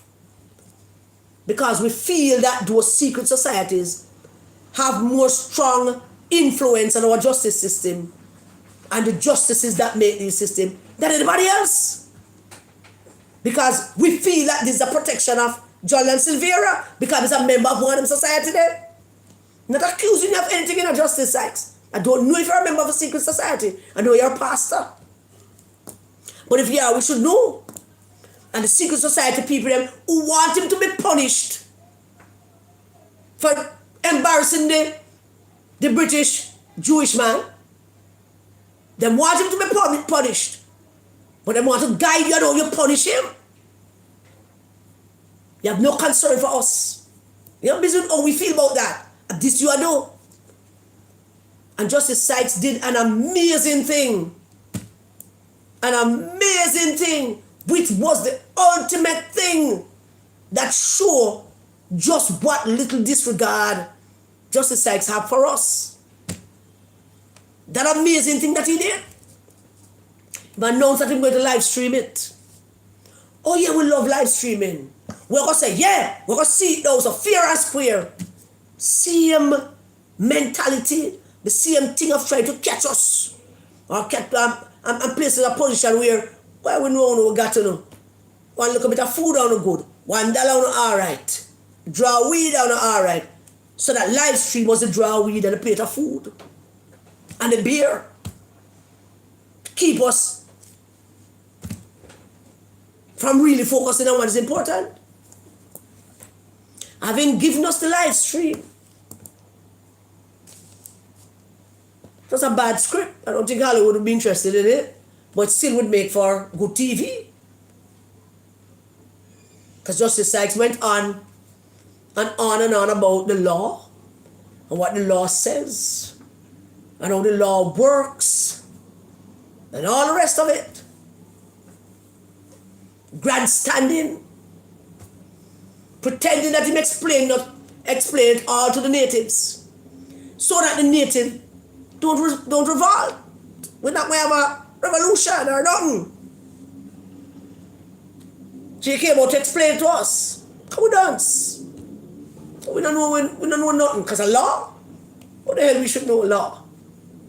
Who know the geniuses? So that was brilliant on Justice Sykes' part. We could focus on the live stream. You Justice said, yeah, and him said that, and him said that. But mostly, it's a focus on the live stream. Then Justice Sykes, the only man in that courthouse with any level of power, him is a man in the courthouse that basically representing the dead woman. That is how the system set up. That the judge, that whoever the person is that to have a lawyer, it is the judge's responsibility to protect that person's rights.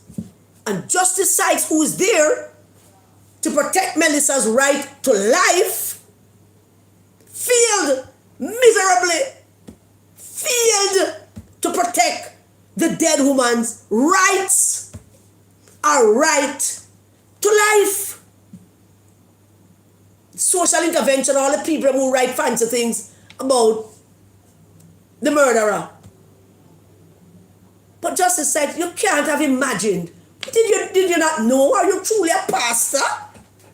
Did you really not know that you're going to do blanket raw law without any consideration for Melissa's family? And them seem contented with all of that.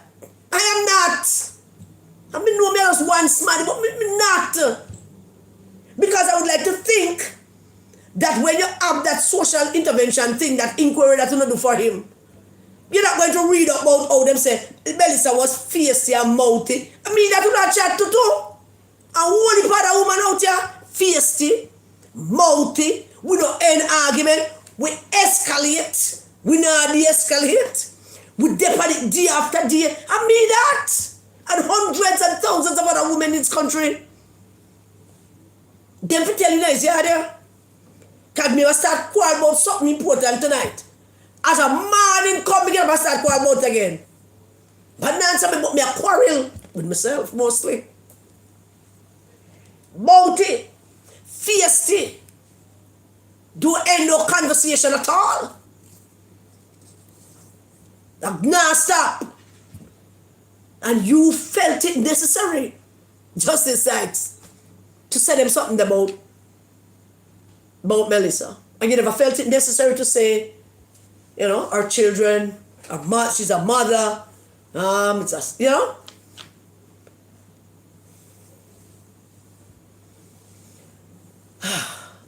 Our moral decay is not because we have so many unemployed youths doing TikTok.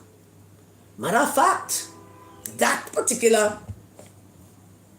business is making some youths employable or employed. It's not because of that. It's not because of the ganja smoking. It's not because of my bleach. That's not our moral fiber. Our moral fiber is decaying because of our criminal justice system, how unfair and lopsided it is. And how every single time, it fails the country. Every time. And this one time, the country have hopes that justice will be done. A woman was murdered in the most callous, wicked way by a man who orchestrated, planned it, and carried it out to a T. And yes, Justice Sykes, you did. You talk about it. But yet, you accept the lesser plea for a gruesome crime. Same gruesome crime as murder. And then you went on to say that, you know, start from the 40 years because it is not as gruesome to start from this. So what are you talking about, Justice Sykes? Are you saying that you needed to kill 2 somebody or 3 in order for you to start from 40? My God in heaven. No, sir. It's not gruesome enough. It's not a big enough murder to start from 40. Can you hear the judge, you know? You could have started from anywhere you want to start it. She provoke him. That's the thing. Because that is not something where him come up with.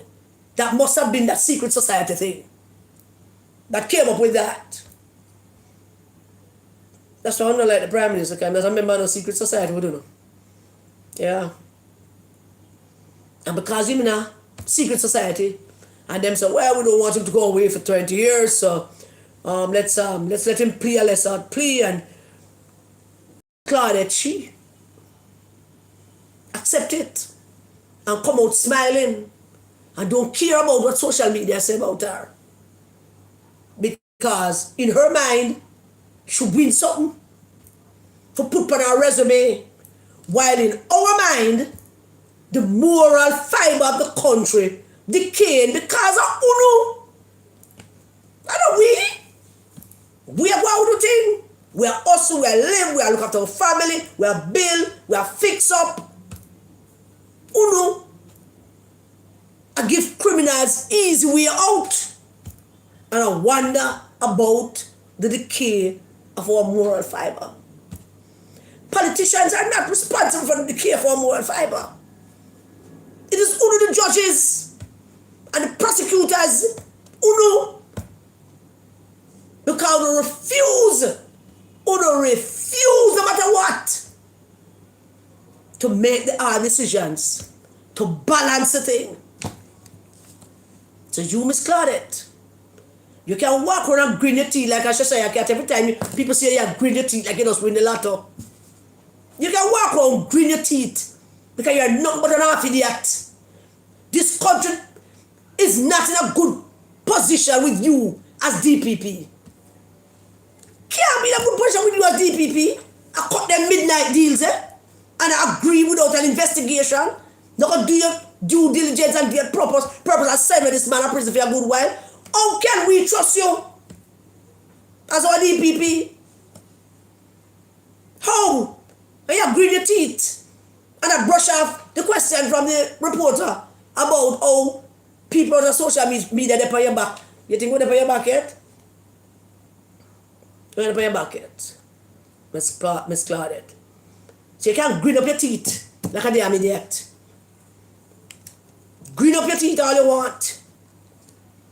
That's what let go a man who possibly man kill him wife, shoot him wife 3 times, left her for dead, go about him business problem girl yard. Tell him never do it. Left him children to find their mother. And that was not gruesome enough for you, Justice Sykes, to start from 40. It not gruesome enough. Where do you think you should probably chop off her head? Next time, tell him that. Tell him same need for chop off her head next time. Chop off her head and her foot. Maybe that will be gruesome enough for you. Wasn't gruesome enough for you. Doesn't represent that high standard that you want to set. Because it's one of fool no one. Yeah. A softer manslaughter. Not murder. Manslaughter. You know? Softer label, not murder. Manslaughter is a softer label. For a wicked, gruesome and violent crime. Wicked. We'll talk about she mouty. She don't end argument. Every woman is country mouty. You know no woman is country mouty. 1 and 2 of them not chat much, but everybody full of chat. When Del she down the road a quarrel, and when she a quarrel come up from 9 o'clock, all 11 o'clock she don't reach up road, so she still a quarrel. I speak about my own self too when me a quarrel. I mean me done, you know. When me done, me done. But sometimes I prolong it just to make sure everybody understand me depend. Now when me done, me now visit it again. And you, Miss Claudette, the man come to you about a manslaughter plea. And you accept it. You accept it. Because the law says you can. And the woman who got killed could not defend herself. And there was nobody there to defend her. And Justice Sykes feeling his responsibility to stand up for her and her children. But you, Miss Claudette, you have an astonishing lack of awareness about how things are out here. What are you? You mean, you study too much book? That you have no other sense, you know? I mean, you have a stunning lack of awareness about you. You need to put on in disguise and walk by now with people and hear what people have to say. Or maybe you need to resign and go your yard. We know you have tenure. But we don't know where you're going to make it out. Unless you're going to sit down there and wish for somebody like Sylvia to go kill their wife too. To see if you can redeem yourself.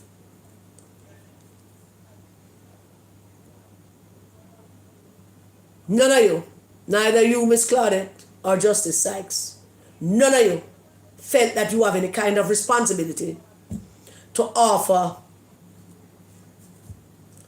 some kind of comfort to the Jamaican people who have been watching this and expect that. And you just totally feel us because you never thought that, yeah, you can apply this, but you can't do this 20-year thing. 25 minimum.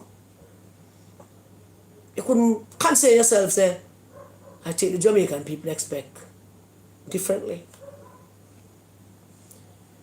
I remember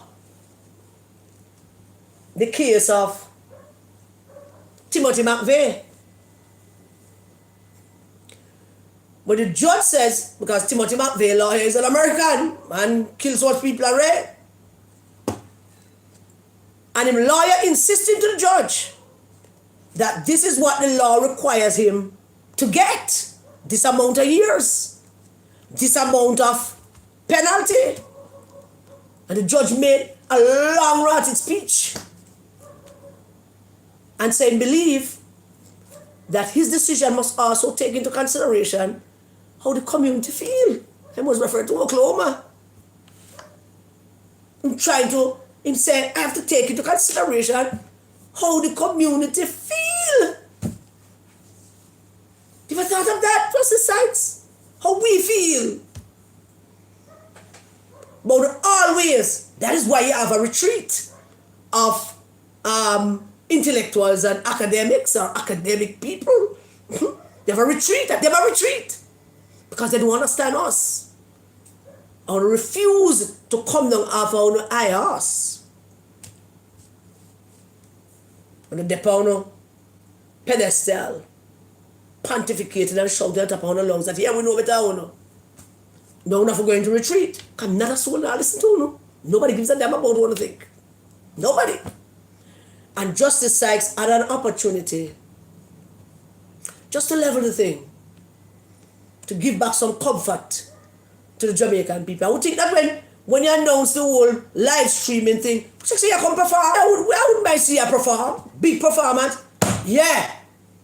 You have rights, see your rights, and so. But based on this and that we're going to do. Let us sleep in comfort. But you're basically saying to every man that believe him have the right to beat up a woman, this man tell you in a statement that he went for his gun. Come on, Justice Sykes. For all the years that they have been married and before they married, him a beat her, thump her down, lick her with pot, kick her over, box her down.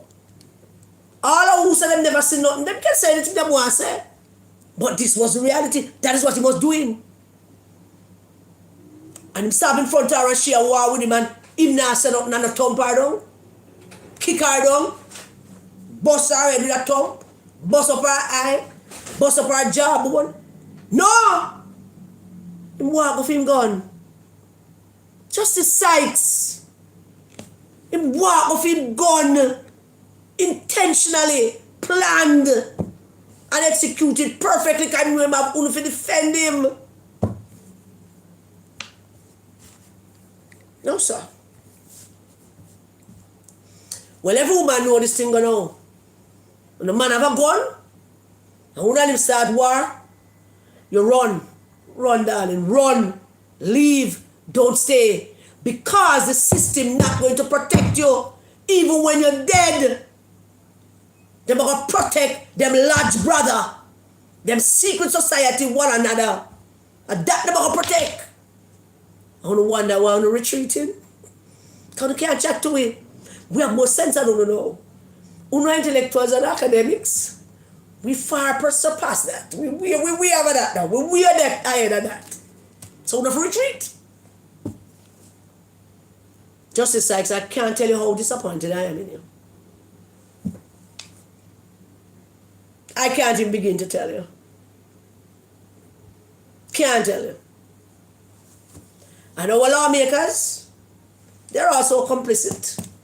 Because them seem to believe that for them job is to go to Parliament, go knock down desk and barb them one another, and there's a disgrace all on them, and chat crap, and not legislating and put proper laws in place. Because many people have said this before, and just adding mind to it. You cannot have provocation in a murder case. You can't. Provocation, me have a buckler, me now.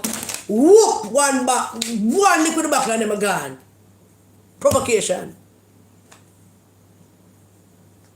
Is that a sense of provocation when people get agitated? You piss me off, me go thump you down, me have this gun in my hand and you say something, me go shoot you. Him walk off him gun. How provocation come like that?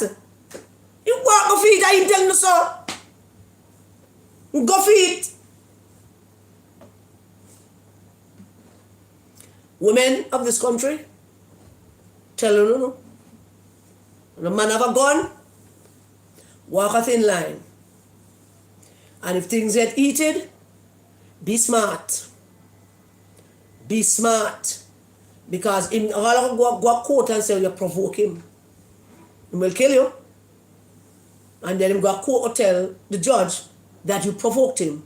And the judge is going to say, yeah, all right, you provoke you, so we're not going to charge you for murder, plead manslaughter, and we'll give you a little time. Within X amount of time, behave yourself. We can come out. We don't know. Probably Sylvia baptized now, I'm a preacher now, we don't know, in a prison. Probably him baptized and turned preacher. Probably him start his own church in there now. So sooner or later, we're not going to bring him up in front of a parole board and want to let him go. What happened when that happened? Justice Sykes. Because you can't hold it down at them time, you know, Justice Sykes. And this is not a threat about nothing. This is not a threat about anything. All we wanted from you, Justice Sykes, was to protect us. A little bit of courage on your part to say to Jamaican women, all right, I don't want yourself, I got this. Any man believe that them can do this and get out with it. Can't get out with it. Time and time again, some lawyers tell me, time and time again, every minute, judges across the United States, because state laws are different from federal laws. Once it's state law, within state law, judges take into consideration lots of things for making decision. Apply the law, but they also can take into consideration things. In one episode of Criminal Minds, a judge that run a racket where him and him prosecutor friend them bring in some underage youth, charge them for some minor crimes, and send them to hard time for the crime, just to have them for the labor work at the place them when them only get kicked and the judge them get kicked back. We know, Justice Sykes, that you can't have provocation as a reason a murder trial to do with guns. It's a gun. And what go for? But I'm wondering, Miss Claudette, I don't know if anybody else have wondered the same thing out loud, but some people have said it to me and I want to voice it here. Miss Claudette, as you were talking to, with all due respect, ma'am, can Mr. Silvera be charged for child neglect and endangerment of his children? Can he be charged for that? Can you go file some charges against him for killing their mother and leaving them to find her body? Can you charge him for that? Miss Claudette, or you don't want to bother? Or you can't bother because that's going to take too long and ray, and you get your win and all of that. All right. When there's a disappointment to this country and moral decay, the decay of our moral fiber is entirely at the feet of the criminal justice system. Entirely. And all of those who preside over it. And yet, just like out there arguing for him to have his own money, for him to be able to pay his own judges, and go out with that kind of thing. Hope the government not taking a serious on that foolishness. I hope not. I hope not. You know? Make a move on. Make a move on and say, nah, stop until I complete all of on my list. Now, Dr. Chang, the great Dr. Chang, went out and make a statement about blood money. Comment. And, yeah. And some whole heap of people start losing their mind about blood money. Everybody call on Dr. Chang to take back his comment about blood money. But Dr. Chang them not look pound. Because Dr. Chang not take back him comment. Not a comment not take back. Blood money. The thing about these things, you see, is that every time a politician says or does anything, a whole host of organizations we have never heard of just suddenly crop up. And everybody have an opinion on something. Everybody thinking about this and thinking about that and believe this and believe all of that. But when there are things happening in this country, you don't see them. Children being raped and killed. Women being killed. We don't see them people here. But Dr. Chang talk about blood money. And the whole lot will come out. Journalists come out. Journalists supposed to be the honest arbiters of truth and supposed to, keep power in check. Organization of called NIA with 5 people, the JFJ with 10 people, and this one woman when you stand up for Jamaica, she alone. Everybody have something to say about Dr. Chang's comment. Why burn so much? Because of the truth. Because of the truth. Well, I'm not taking blood money. Want to share the life and like the life, please go ahead and do that. But my beef tonight is not with NIA and JFJ and Stand for Jamaica. Those people are inconsequential. They're not important in the scheme of things. Nobody knows who they are. My beef tonight is the new group, which is not a new group. The Watchman Church Leaders Alliance. Miss Carla upon that. Oh, she always have something to say. As soon as the government do something, she have something to say. The Watchman Church Leaders Alliance. I mean, so what the hell? Who them there? Who them a watch? Who a watch them? The Watchman Church Leaders Alliance. Yes, Miss Carla is on that. Reverend Dick is on that. When I saw that list, I smiled to myself and I said, I one of them fool and know some know the whole of them and what them I do. That's the first thing I said in my mind. I saw some name on that list of leaders, deacons, pastors, reverend, and bishop, and the Watchman Church Leaders Alliance. Miss Carl, every time Miss Wallace do something, she don't like, she come out and say something. Because but not take she and ignore her. But I want to ask the Watchman Leaders Alliance, and I have a whole heap of respect for Reverend Dick. I like Reverend Dick. Know Reverend Dick very well. And then Reverend Dick and this Watchman Leaders Church Alliance, or whatever they call it, the Watchman, Leaders.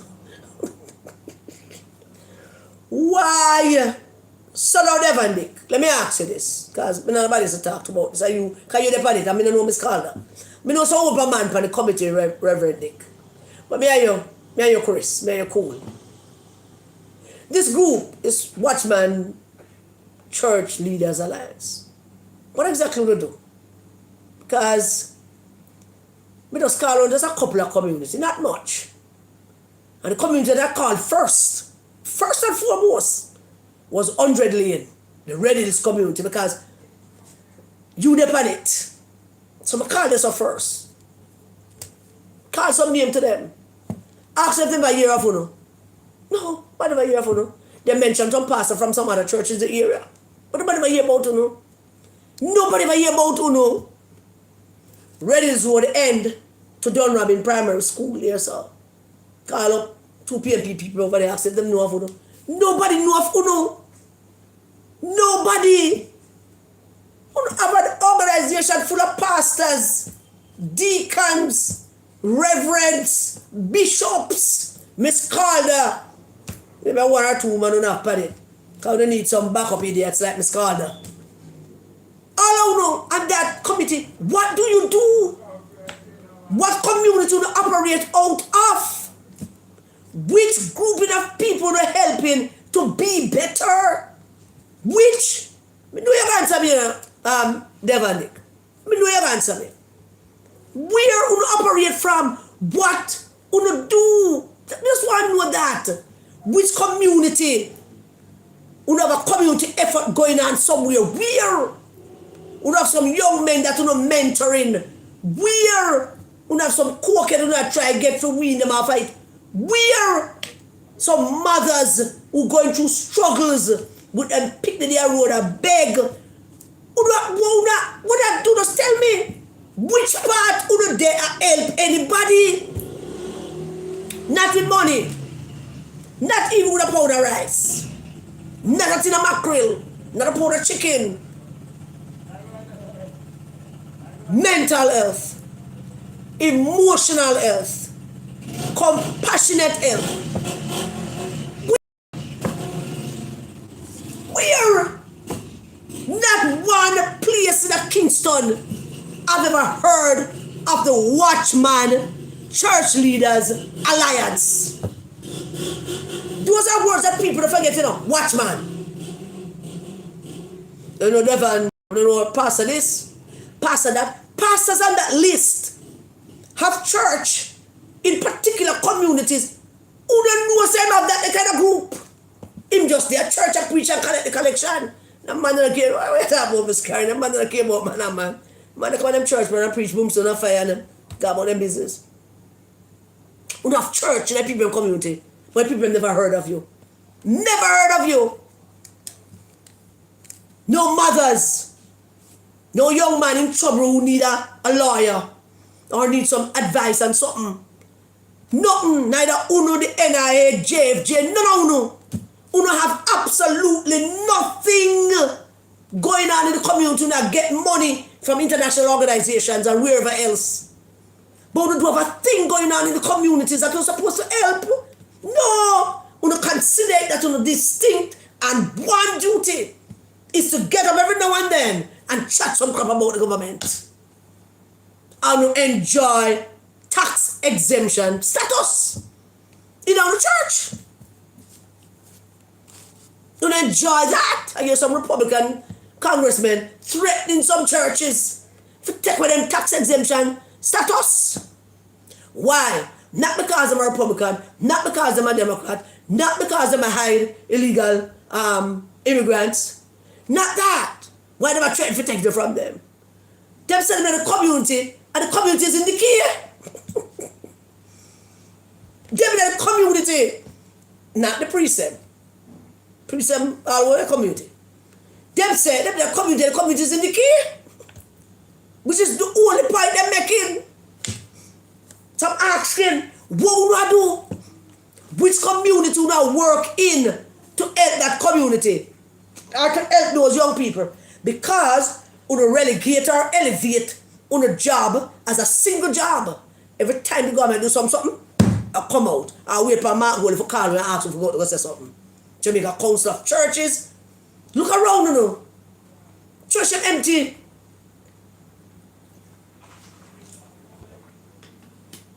Look around, you know. The churches are empty. But they now come. People that be and watch Netflix and Prime and Tubi and whatever else. Play games, watch football. They're on YouTube or TikTok. The only church in this country that seems to be growing is the Seventh-day Adventist Church. Everybody is losing membership because they're losing relevance. Totally losing relevance. My church, St. Mary's Church, Father used to have like a packets of things they must give out every now and then to people who need it. Not even that, they don't have it anymore. They can't track anybody to come to church. Because on a misunderstanding what Jesus meant all of that for. And telling lie upon God. But when I come out, I can ask Mr. Chang to take up, take back his statement. Who do me? Who do speak for? Who to speak for? Because you could, if you were in a community working with young people and young mothers and so on, you would have status. Uno each up now one corner. I want list of people when they on this committee. And every now and then we meet and chat crap. And talk down to it. And think somebody listen to you. But not listen to you. So you hear me? No go man. Not totally go man. Just go. Go hide back in a whatever hole you crawl out from. Go back in there. And don't come out here, come make. Every time you come out here, come make a statement, me I come out here, come make back one. And me I investigate, and me I find out stuff about you. You do not play with me. You pastors, don't ramp with me. Me I want to know. Yes, Dev and Dick, I will take a call tomorrow morning. I will. I promise. I'm not talking because you're not doing nothing except run your church. But you see some of them panel listen with you, Depan. This is some of them panel listen. Listen to me, man. One must know something about this country now, Nothing can hide again, Can't hide again. We can find everything we want to find out about, Everything I find if you not live good life. We're not church people. There's something expected of you in terms of how you live. And if you not live that way, we're going to find out. We're going to talk about it. I want to never like me for come to come talk about it. So I either start do something in the communities and then we can chat to the Prime Minister. Then we can argue with him about stuff. If you do some work in the community. You don't have that right. No. You have a right as a citizen. Individually. To chat crap about your leaders. Nobody can take that from you. But do come out here within the church leaders something alliance group.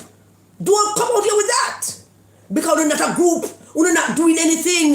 You're not affecting any changes in the community. You're not have no effective positive change on any young persons. You're not serve no purpose. You're not exist. Only on paper. And Google. Don't come out here, man. You can't bully nobody. Every citizen of this country have a right to go out and chat crap about them Prime Minister if they want. But not Uno. Not Uno. Uno can only do so individually. Devon Dick, Miss Calder, Uno can speak individual. But you come to the table and speak from the group business, me I come back out your phone and me I go tell you about the group and me I go up and down. Uno cut it out. Cut it out, man. If you don't know how to live good life, don't come here come chat. Don't come here come chat.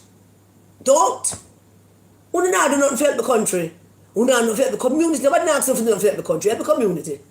Which is by extension, help the country. But help the community, man. Do something in your community. Farm something. Start something. Any damn thing. And stop taking all of the money for yourself. And pretend like you're holier than thou. And that Jesus know Uno and him don't know we. But we do know Jesus. We do. We know that right now I'm in the Garden of Gethsemane, I pray. And I ask God to make the cup pass from him. In there I pray and I say, Father, me know you want me to do this, but me don't really want to do it. See if I can find somebody else. But knowing in his heart that I'm not going to do it. So we don't know Jesus more than we. We are Jesus tight. Very tight. We don't need to go find something to do. And help communities and stop come out here with the criticism. Because we don't feel like we don't want to chat about stuff. Alright? I think we are on. Alright, the Cuban matter now. Want to still with me? You don't want me to tell me if you don't want me to hang up. No business. If you don't want to. Ah, okay. Oh, okay. Alright then. So now, the Cuban doctors matter. Lord have mercy. First thing is, somebody asked me if I knew that the Cuban doctors themselves were not paid. It was the government that was paid. I never know that. I found that out just like every one of you. I did not know that. The reason why it is an issue, particularly for the United States, and yeah, it would be an issue, it should be an issue for us as well, because both governments doing it. it borders on, it does border on that thing where everybody's saying it borders on. You know, trafficking. It does border on that if you look at the law carefully. There is an international law about trafficking, and it is very wordy. Very, very wordy. And them can twist it and turn it any way they want. And if you have a group of people down here working in hospitals, most of them don't have on good clothes. Clothes them come here in them have on. Them don't have the money for themselves. Food is provided for them. Them don't get paid. Them don't get a stipend. Them don't have a vehicle, and there's a vehicle is provided for them. They are controlled by their government. Yes, it's trafficking. It is. But that's not the issue, as I see it right now. The issue as I see it right now is a simple one. Very simple one. And the government, our government, trying to say if them can thread a needle and balance things. That is usually the diplomatic way to go. Try to make sure our economic partners, our international partners, particularly the western part of the world, the America and the rest of them, are satisfied with how we handle certain matters, which would and that would depend on how our relationship is with them. And if my nose running, all right, if you have to thread a needle for Democrat for diplomacy purposes, then you thread the needle. But listen to Mr. Holness talk about the Manley Era. It was a very interesting thing. Very, very interesting thing. Because I can tell you that I'm one of those persons who study pretty much everything Michael did and said. You know, when he was writing his books, I was a part of that young little team of people who Tony Books give various sections of the book for go correct, proofread, do grammatical check, find Michael anywhere there, wherever he is, and there was a lot of places, and let him get those pages or whatever. My first travel abroad was through Michael Manley. Very first time. And we're going to, no, it's not my first time, it was the second time. Czechoslovakia, I was telling you, we're going to Czechoslovakia. And Michael said that we're going to send you on cross. And then when the meeting done, I asked him, what's the I asked him, what am I supposed to do? He said, well,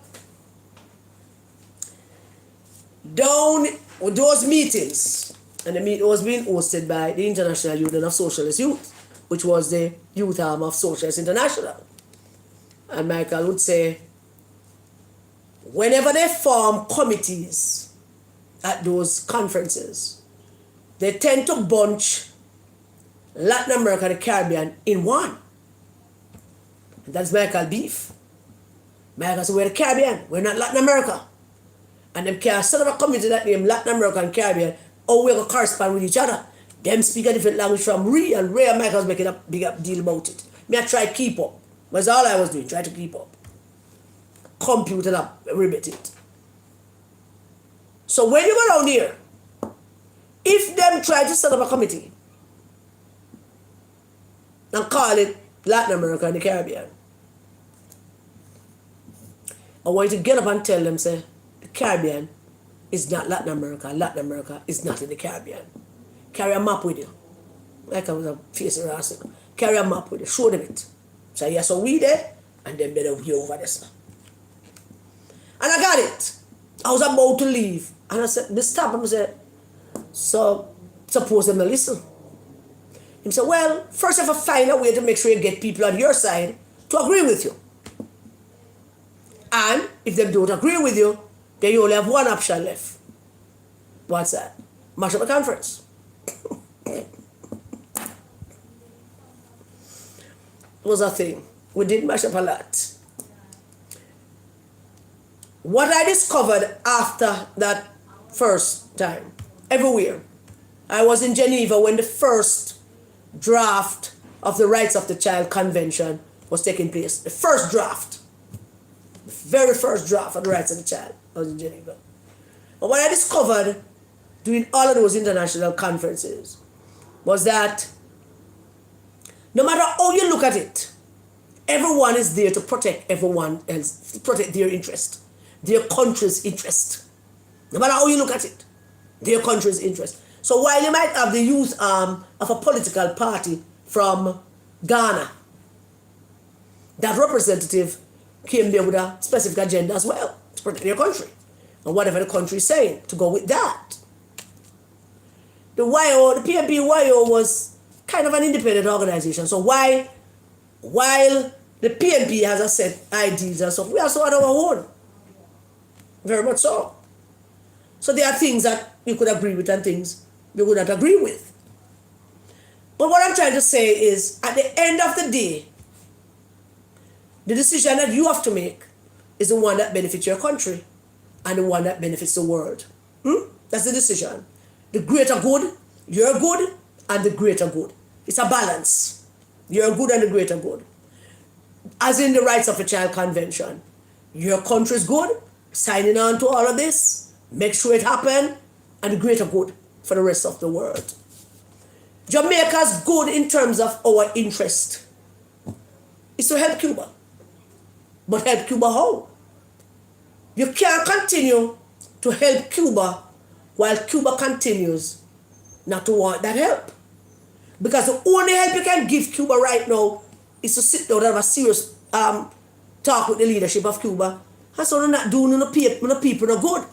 That argument on ourselves for how much decades about the Cuban Revolution and the Cuban people and the Cuban people freedom. You still have some fool in this country talking about that. Some of them are friends of mine. And the Cuban people will do this and the Cuban people will do that. The Cuban people are dead for hungry. And it's the Cuban leaders. The Cuban leaders are the ones who are responsible for the well-being of the Cuban people. It is not the Cuban people who are deciding that we're going to hang on to this relic and believe that we're different from everybody else and we are all on that. It's nothing but cruelty and power.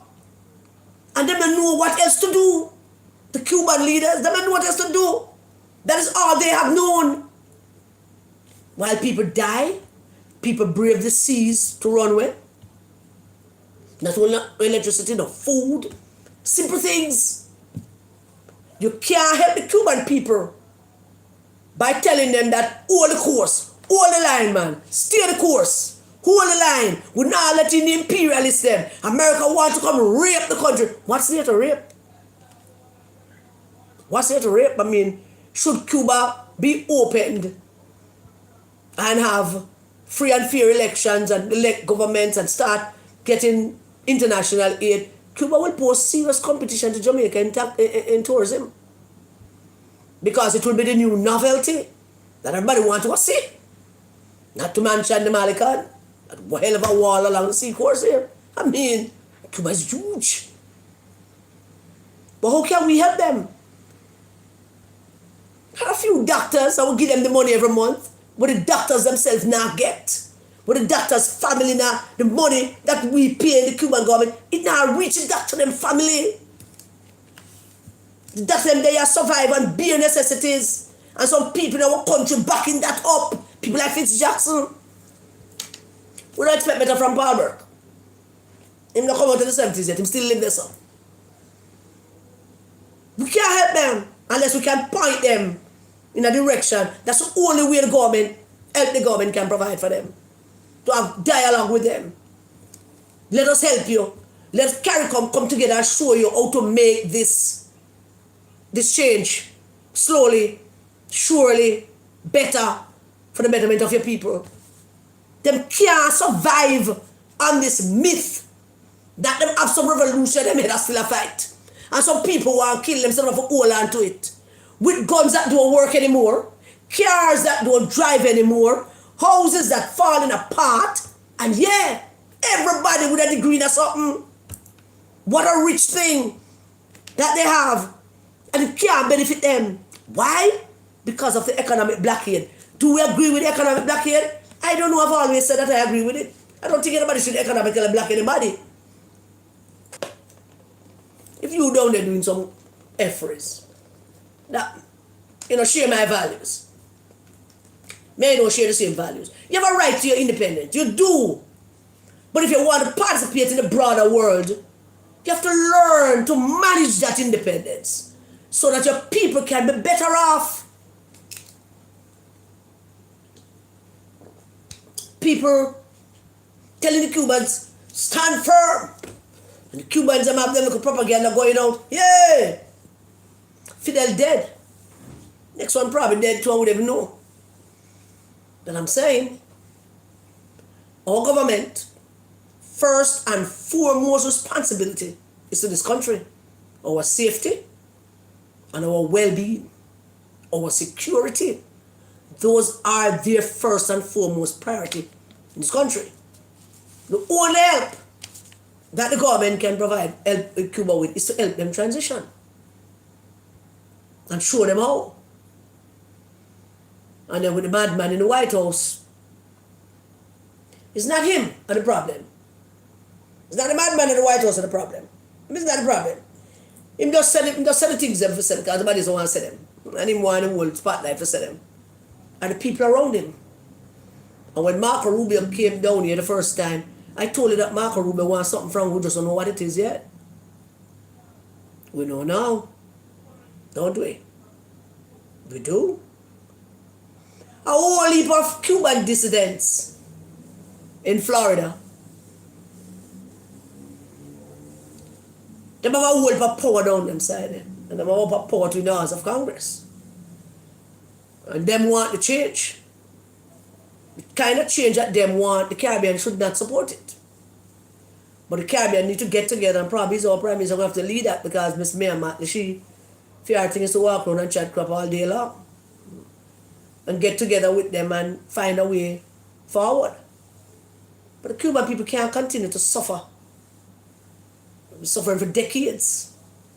And because their leaders are still living a particular time frame, and still, that time machine is still whirling right there since 1959. They don't move yet. Them don't see it. Because how they have been indoctrinated is a cult thing. They have been indoctrinated to say that the capitalists them, the imperialists them, want to come have we under control. Nobody can have nobody under control now in these days. Not a soul. Have nobody under control. So, that's my take on it. I've always felt, I've never made any secret about it, that Cuba needs to change. Nobody shouldn't push them to change. One of my friends moved deep in the but change to what? Change to what? Change for America to come control the country's resources. What resources? The water? Here? I don't know. The whole Caribbean? Maybe. Cuba's a decision to make. And if our leaders have any influence in that decision making, then hooray. That's the way them should go. As to the Jamaican students them were down there quarreling around for them out. Let me remind you about something. When scholarship's not free, don't forget that the parents pay. But full parents can afford to pay. Not down there for a free scholarship. Not one on. Let me tell you them done a long time. Or the parents pay for the scholarship. Things tough. Now go on. Tell your parents to send you go up to University of West Indies. One up there, the one there, Barbados, anyone.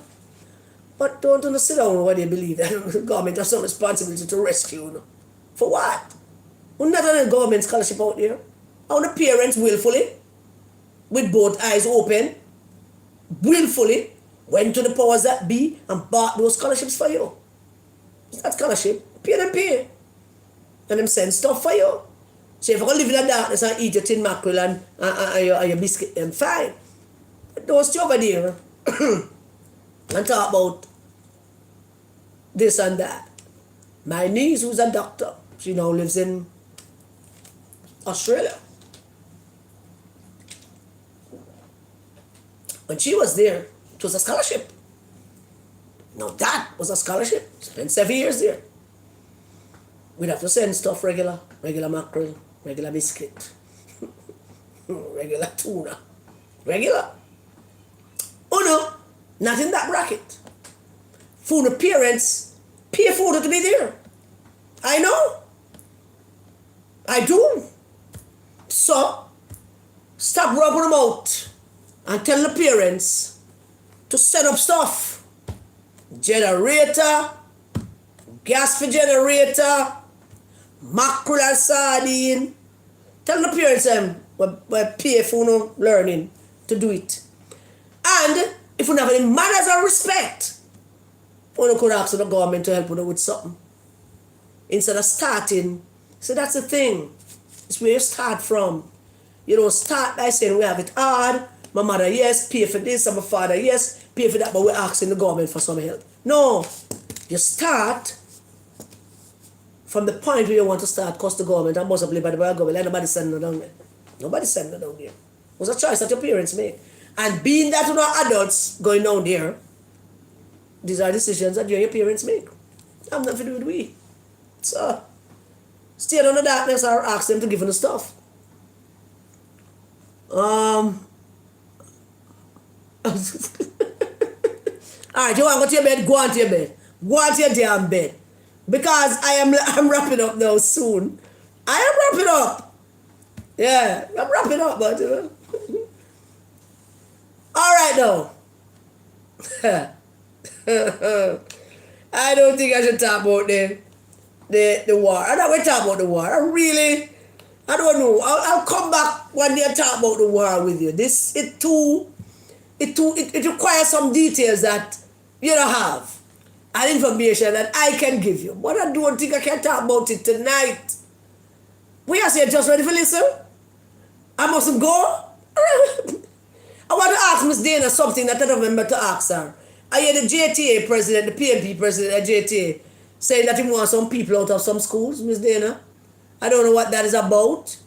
I know somebody's going to tell you that I said that tonight. You know, whatever people in that school, Miss Dana, put them out, man. One to you. Put them out. Put them out.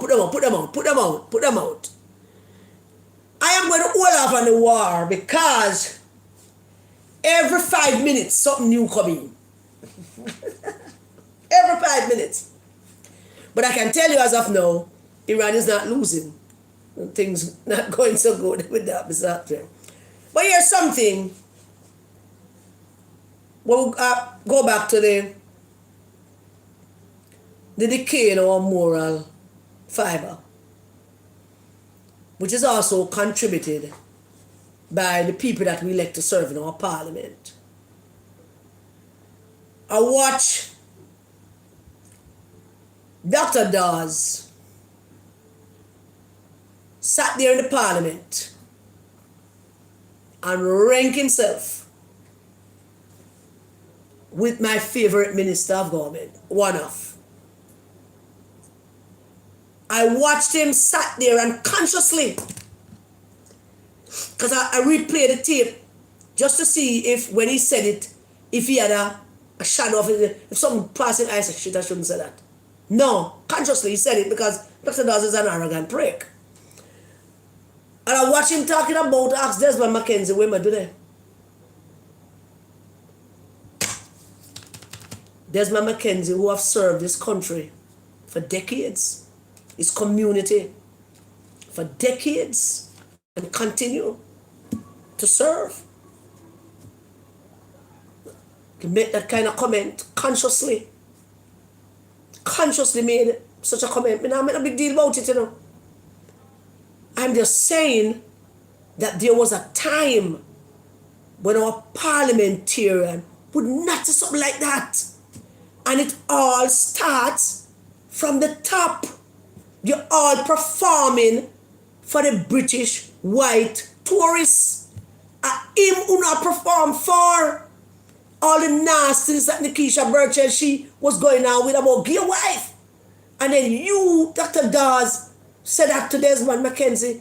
You have no, I'm going to say something hurt me to hurt me, so tell me know if you did myself. But it hurt me today. Just truly hurt me to know that Dr. Dawes in his field has contributed a lot to the country because of his medical field. But Desmond McKenzie, have made such a stellar contribution to the development of this country, Dr. Dawes would not begin to understand. And he apologized. And I know when I saw the video of his apology, I know it was genuine. I know he was genuinely sorry. Especially the fact that his son and Desmond's grandson are friends. And I think that is the part that really cut him where he had to go and do the apology. But Dr. Dawes, I saw you on Tuesday when I was having my salmon. Dr. Dawes, I think, I see your apology, I know you mean it. But I think you should go back in the Parliament and make that apology again. In the Parliament. Place it on the Parliament record. Stand up as a big man. Make that apology and do that handshake. For the benefit of the country. For the benefit of the young politician who will come up and do no crap. Them going to be following everything we do. And them doing it. I mean, when Portia Simpson-Miller, Carlene Curlew, and when them women they enter politics, enter garden house, nobody will be behaving like Nikisha Burchell did. Nobody. But learning from a set of men that took over the PNP in a way, and this is the way them run it. And everybody is required to dance that tune. Everybody is required to play that music and spew out the nastiness and demonstrate dirty behavior and disrespect. That is required by the leaders, Mark Golding and Peter Bunting and Dayton Campbell. That is required. That is your passage to being a part of that crew. And I think you should go apologize in the Parliament. I saw you apology. It was a heartfelt apology. I think you were genuine in your apology. But you should apologize in Parliament. I hear somebody talking about Shaggy's new look. We'll soon wrap up now. Shaggy's new look. And people asking if Shaggy is gay or not. Well, let me just say this to you.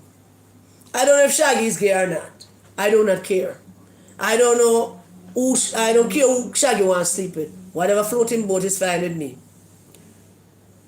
But Shaggy is not just a Jamaican performer. Shaggy is an international star. Shaggy's entire, at least 98% of business is centered around the international sphere. And that don't require just good song and dancing. That requires image. That requires clownism to sometimes. I mean, look at Harry Styles. Harry Styles is not gay. You want to see me them dresses yet? And them girl pants them? Oh, Jesus. Look at Harry Styles. Yeah, in the 50s, all the men in the suit and little thin ties and all of that. But it's a new era. It's a brand new era. And Shaggy has to do whatever it is that his fans fancy.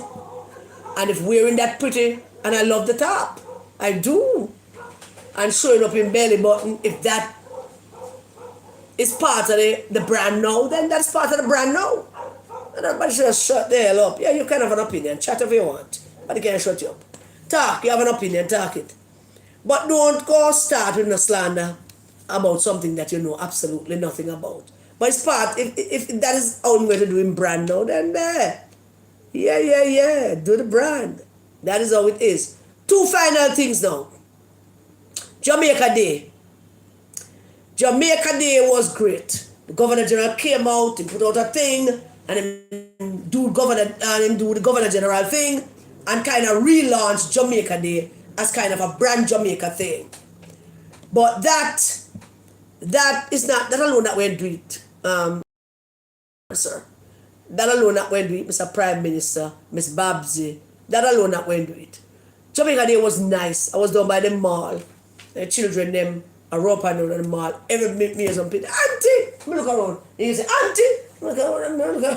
Hey, look at my cross. One heap of it. Pretty like, I mean, them pretty and nice. And wonderful. What did you go on down here? Jamaica Day where buy chicken. Kentucky full up. Burger King full up on Jamaica Day. Down at the mall. Down to the party place full up on Jamaica Day. It's a wonderful thing. But we need to take that because I said, Mr. Governor General, sir, and Ms. Babsy. If it's going to be Jamaica Day, it can't be just for the schools. You should include it into the government agencies and ministries. Make everybody show up with brand Jamaica. Just a thought. Because we can't do them things halfway, you know.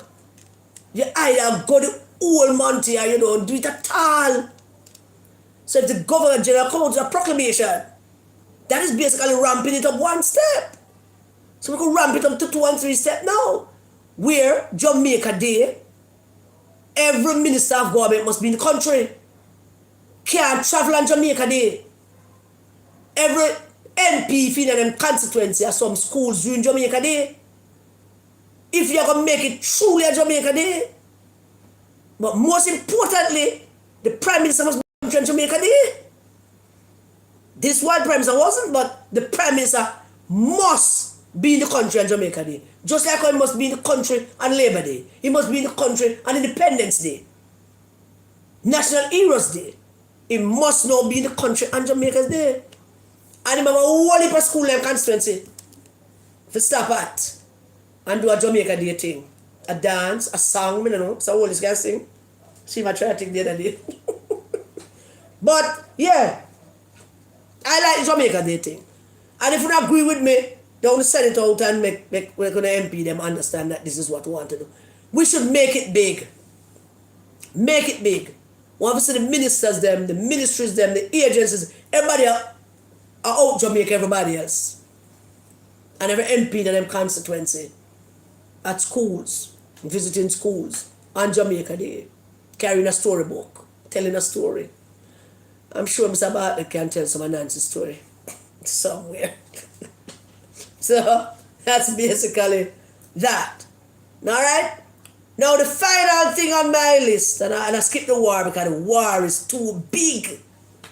Huh?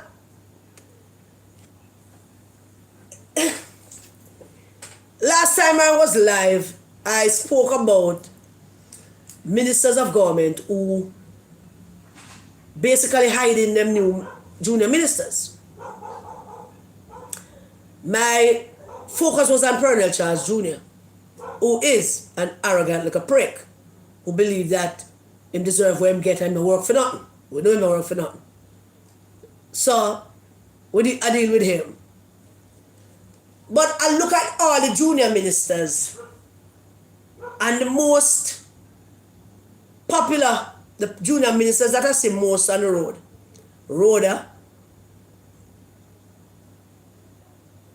Rhoda. Now continue.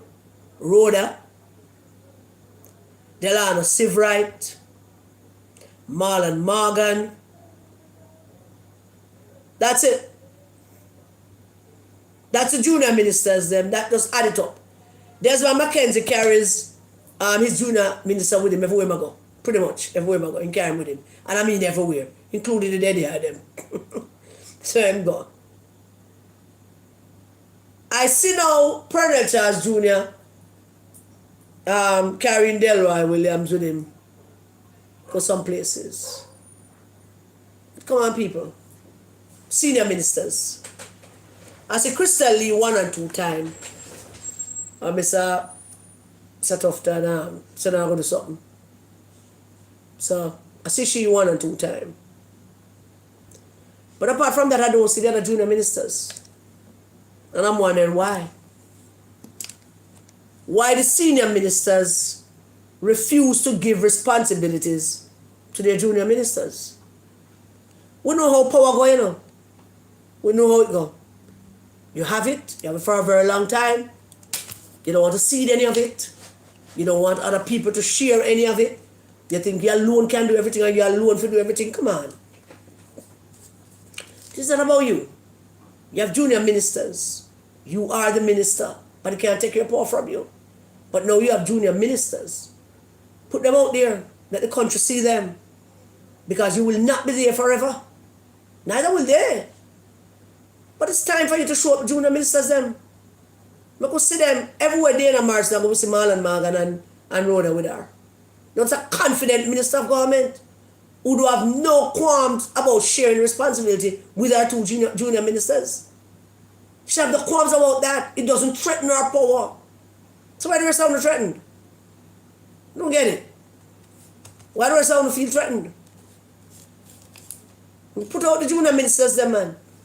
I could see what them made of and what cloth them cut from, because we don't want a junior minister who never get no experience for the work and then come bram next 2 or 3 years, Mr. Wallace, reorganize him cabinet and I've got to use one of them. We never see. We never see them. We don't see Juliet Cuthbert. We don't see Currency and Morrison. I don't see two of them. Anybody see her? I don't know.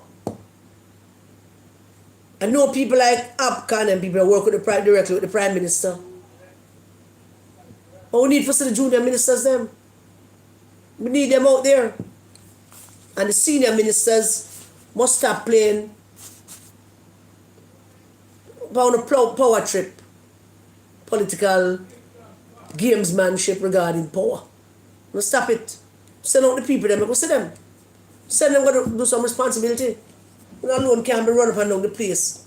And we have junior ministers. If we alone go run up and down the place, we don't send home the junior minister them then. Send them home. Them go and get them constituents to go do some work. And stop going like we're afraid of sharing responsibility. How on God's earth is this going to get done? All of Mr. Wallace announced Thursday. How we going to get that done? If we don't hide the junior ministers then. We alone can't do it. Send them out. We don't like to see them and get trained or if them not get trained, then cut it out so we can send them on them here too. But we need to see them doing work, being busy, and doing video too, like Rhoda and Marlon and Delano. Delano basically should be running that ministry because the minister is an half idiot. I'm sure they're female. But we don't see them. And I'm concerned. And right now, on this live, I am just raising the concern. But if we continue it, I'm going to stop raising the concern. I'm going to go on more things. I'm not afraid. Because I'm a member of the party. So basically that's it. Except the war. So, everybody alright? Let me look if I get any message from anybody about anything. Alright? See you now? Oh yes, at Parliament.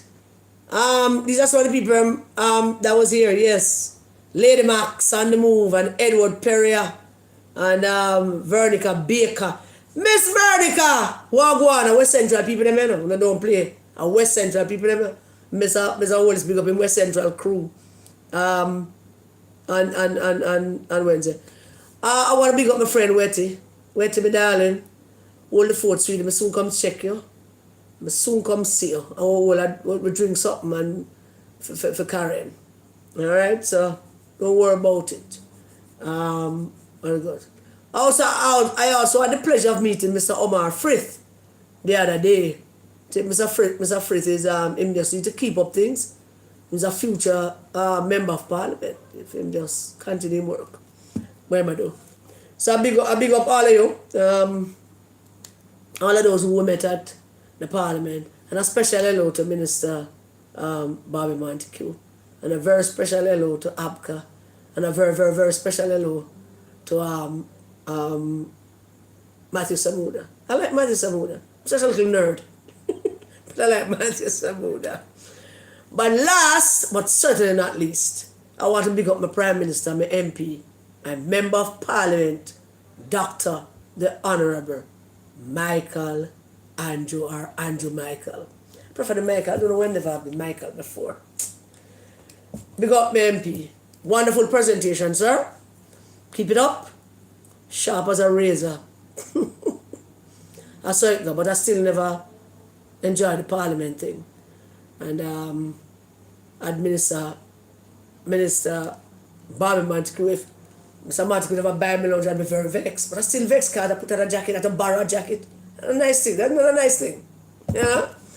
Alright, is that it? The two ladies from the JUTC that was sitting near to us, big on up to. Only that I hide from the camera because of no Tifa from work for coming to Prime Minister thing. No camera never get you.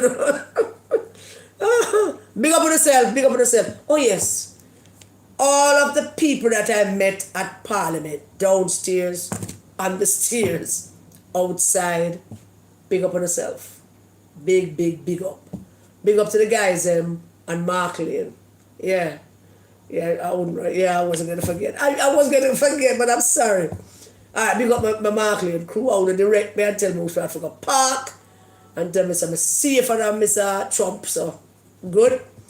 Big up on yourself, everybody. Alright, so anybody have anything else? Any question, anything else? Now I want to go check out all of the videos that I've been putting out. I've been putting out some videos on women's history. The month not finished yet. I have a couple more I want to put out. If you have not yet gone and check out one, go and check it out. They are very good videos. Talk about mostly black women, but some white women too, who have done some great things. History that we need to know and history that we need to pass on so that people can understand and stuff. So if you have not yet checked out the videos, please go ahead and check it out. Remember to like the live and share it. Nobody now call me, so I'm going to hang up quickly so that nobody now call me. Big up on yourself. Especially hello to man of God too. Heal up yourself, sir. I must call you and give you a talk. Big up everybody. God bless you all. Central, Kingston, watch them who? Who that?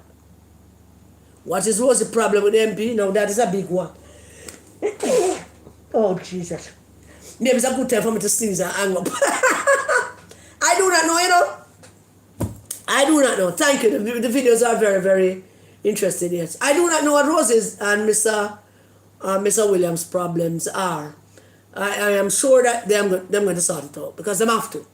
They have to sort it out. It can't continue as it is. They have to sort it out. So, yeah. I'm not going to go into any elaborate thing with the Rosie and Williams thing. Ooh, what is that? Okay. All right, ladies and gentlemen, thank you so very much for joining me. It was a pleasure having you on. So, like the live, share the live. Send me a pithy comment. God bless you all. Stay safe, everybody, please, and keep the children safe. Good night.